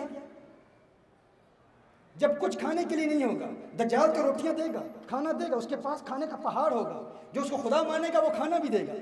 ہاں، لیکن صحابہ نے حضور سے ایک سوال کیا، یا رسول اللہ صلی اللہ علیہ وسلم، اس وقت مومنین کیا کھائیں گے؟ دجال تو کھانا کھلائے گا۔ سنن ابن ماجہ کی حدیث ہے، اور البانی نے اس حدیث کے ایک ایک لفظ کو صحیح قرار دیا، دیگر حدیث سے ثابت کیا کہ اس وقت دجال جب آئے گا تو دجال کے ماننے والوں کو تو دجال کھلائے گا، لیکن وہ قحط کا دور ہوگا۔ اور جس حدیث میں آیا ہے کہ مسلمان بنی اسحاق قسطنطنیہ کو فتح کریں گے، یہ قسطنطنیہ استنبول اس وقت غیر مسلموں کے ہاتھ میں ہوگا۔ حضرت امام مہدی کی فوج میں 70,000 بنی اسحاق ہوں گے۔ ابن حجر نے اس پر قول کیا ہے کہ یہ بنی اسحاق ہیں یا بنی اسماعیل ہیں، ترجیح بنی اسحاق کو دی ہے۔ بنی اسحاق یہودی ہیں، تو کہا یہودی حضرت امام مہدی کے متبعین میں کیسے شامل ہوں گے؟ کہا وہ ہوں گے یہودی، لیکن آل رسول کی زیارت کی وجہ سے حضور کی عظمتوں کے ترانے اڑائیں گے، حضور کی عظمت کو مانیں گے۔ وہ کہیں گے کہ یہ محمد ہے، یہ محمد ہے، کیونکہ ان کا نام محمد ہوگا، کیونکہ امام اعظم ابو حنیفہ کی بھی کانفرنس ہے نا، ایک محمد امام اعظم کی شاگردوں میں بھی ہوئے ہیں۔ ان کی المبسوط کو دیکھ کر یہود نے کہا تھا کہ یہ محمد ہے، یہ محمد ہے، یعنی محمد عربی صلی اللہ علیہ وسلم۔ کتاب المبسوط لکھی، ایسی عظیم کتاب، انہوں نے کہا نہیں، یہ حضور کے شاگردوں کے شاگردوں اور غلاموں کے غلاموں کے غلاموں میں سے ایک غلام ہے۔ یہودی کلمہ پڑھ کے مسلمان ہو گیا۔ کہا تجھے کس چیز نے متاثر کیا؟ کہا اگر یہ مقام اس چھوٹے محمد کا ہے تو بڑے محمد کی شان کیا ہوگی؟ کہا 70,000 یہودی بنی اسحاق کے ہوں گے، امام مہدی کی زیارت کر کے، آقا کی اولاد کی زیارت کر کے وہ کہیں گے یہ شان اگر اس چھوٹے محمد کی ہے تو بڑے محمد کی شان کیا ہوگی؟ جب قسطنطنیہ آزاد ہوگا، یہ قحط کے بعد، المرحمۃ الکبریٰ کے بعد، این ممکن ہے اس وقت نیوکلیئر ویپنز استعمال کی جائے کہ جب اتنی دنیا، اتنی قتل، اتنی خونریزی ہوگی کہ 99% لوگ اس میں قتل ہو جائیں گے۔ المرحمۃ الکبریٰ میں ہر 100 میں سے 99 لوگ قتل ہو جائیں گے، اور این ممکن ہے کہ یہ ساری دنیا سمٹ کر انہی علاقوں تک محدود ہو جائے۔ ممکن ہے امریکہ ختم ہو جائے، چائنا ختم ہو جائے، رشیا ختم ہو جائے، اور یہ ساری دنیا انہی علاقوں تک محدود ہو جائے جہاں سے ابراہیمی مذاہب کا آغاز ہوا. اور یہ میڈیا، الیکٹرانک میڈیا، جن حدیث میں منکرین حدیث نے اعتراض کیا ہے نا کہ حضور نے فرمایا کہ اس وقت تلواریں ہوں گی، گھوڑے ہوں گے، اونٹ ہوں گے، ہم ان حدیثوں کو نہیں مانتے. کیوں نہیں مانتے؟ کہا اس لیے نہیں مانتے کیونکہ ہمارے دور میں تو جنگی آلات مختلف ہیں.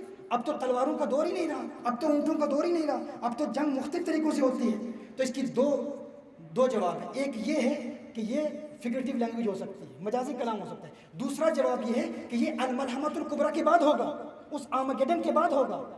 المرحمۃ الکبریٰ کے نتیجے میں عین ممکن یہ ساری ٹیکنالوجی ختم ہو جائے اور 3 سال کے قحط کے بعد کے یہ دور ہے.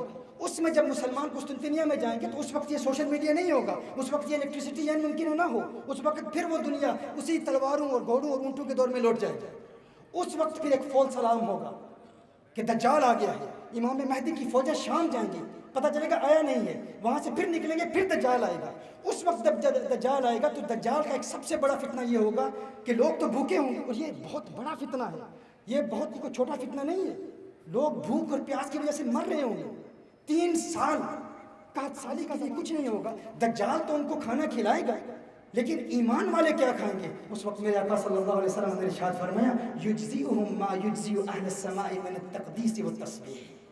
کیا سننے آپ میں کیا عرض کر رہا ہوں. میں نے غوث اعظم رضی اللہ تعالیٰ عنہ کی بہجت الاسرار سے کرامت بیان کی تھی. آپ فرماتے ہیں کہ مدائن کے بیابانوں میں 3 سال ایسے گزرے کہ پہلے سال میں زمین سے گری پڑی چیزوں کو اٹھا کے کھاتا تھا، پانی نہیں پیتا تھا. دوسرے سال پانی پیتا تھا، کھانا نہیں کھاتا تھا. تیسرے سال نہ کھانا کھایا نہ پانی پیا، میرے پاس کچھ بھی نہیں تھا. کہا کہ بغیر کھانے اور بغیر پانی کے غوث اعظم زندہ کیسے رہتے ہیں؟ یہ بولیوں کی من گھڑت قصے کہانیاں ہیں، یہ تمہارے باپوں کی کہانیاں ہیں، تم نے خود بنائی ہوئی ہیں. حدیث میں اس کی کوئی دلیل نہیں ہے کہ کوئی شخص بغیر کچھ کھانا کھائے، بغیر پانی پیے زندہ رہے. بلکہ ہم تو چشتی صابری محکمے میں موجود ہیں. حضرت صابر علی کلیر کو بابا فرید الدین گنج شکر نے فرمایا تھا کہ ان فقراء کو، ان مریدوں کو کھانا کھلاؤ. آپ کھلاتے رہے، برسوں خود کچھ نہ کھایا. ہم جب یہ کرامت بیان کرتے ہیں کہ بغیر کھانا کھائے، بغیر پانی پیے حضرت صابر پیا، زندہ کیسے رہے؟ تو لوگوں نے کہا یہ زندگی ممکن ہی نہیں کہ نہیں ہے. ہم نے کہا وہ اوراد پڑھتے تھے، وہ اذکار کرتے تھے، وہ اللہ اللہ کرتے تھے،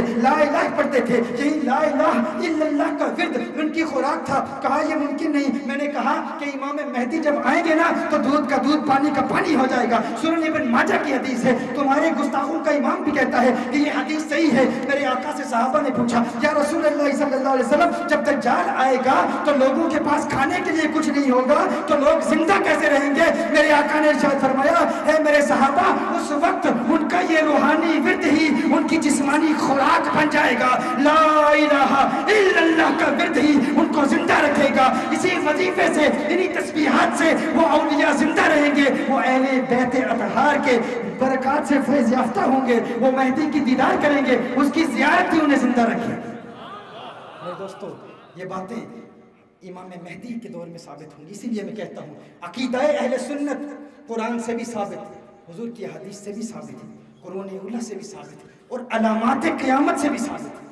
حضرت عیسیٰ علیہ السلام جب آئیں گے تو لوگ کہیں گے جاءکم غوث، تمہارا غوث آ گیا ہے. اس وقت کچھ لوگ پریشان ہوں گے، کہتے ہیں غوث تو ہم مانتے نہیں، غوث کیسے آ سکتا ہے؟ غوث تو ہم اللہ کو مانتے ہیں. تو اس وقت غوث اعظم کے ماننے والے کہیں گے ہم تو عبد القادر جیلانی کو غوث مانتے ہیں، وہ تو عیسیٰ علیہ السلام کا متبع ہے، ان کو ماننے والا ہے. اگر ان کے غلام کو ہم غوث مانتے ہیں تو عیسیٰ کو غوث کیوں نہیں مانتے؟ عقیدہ اہل سنت پر پختہ رہے. میم سے مہدی، دال سے اکرونیم کیا تھا، مخفف کیا تھا تاکہ کوئی آپ کو گمراہ نہ کرے، مدعی. میم سے مہدی، دال سے مہدی کا دور کتنا ہوگا؟ تقریباً 7 سے 9 سال تک. اور ان کے آنے کی سب سے بڑی علامت کیا ہے؟ دریائے فرات سے سونے کا پہاڑ برآمد ہوگا. 7 سال، پھر الملحمۃ الکبریٰ، پھر دال سے دجال پھر آئے گا، پھر دجال کے فتنوں کا دور ہوگا. پھر اس کے بعد میم مہدی، دال دجال، عین سے عیسیٰ، پھر عیسیٰ علیہ السلام آئیں گے. اور پھر یہ سے یاجوج ماجوج. زندہ باد، ماشاءاللہ. یہ سے یہ اتنا آسان طریقہ ہے. اور یاجوج ماجوج کے متعلق جو علامہ اقبال کے شعر کی غلط تعبیر کی جاتی ہے، کہا جاتا ہے اقبال کے نزدیک یہ سسٹم ہی یاجوج ماجوج ہیں. ہاں یہ سسٹم بھی یاجوج ماجوج ہے، لیکن یاجوج ماجوج کا حقیقی ظہور آخر میں ہوگا. یہ یاد رکھیں کیونکہ کچھ علماء نے اس تصور کو گمراہی کہا ہے کہ یہ بدعت ہے، یہ گمراہی آپ کو اہل سنت سے خارج کر دے گی۔ تو ہمارے اسٹیجوں پر ہمیں چاہیے کہ ہم علامات آخر الزمان پر بھی کلام کریں۔ میری کوشش تھی کہ میں اس مختصر رفاقت میں محدث اعظم پاکستان کے علم حدیث پر مہارت پر بھی کلام کرتا، شان اولیاء کو بھی بیان کیا جائے اور علامات آخر الزمان کو بھی بیان کیا جائے۔ اللہ جل وعلا ہمیں حق کہنے، حق سننے، حق ہی کو اپنا عقیدہ بنانے کی توفیق عطا فرمائے۔ وآخر دعوانا ان الحمد للہ رب العالمین۔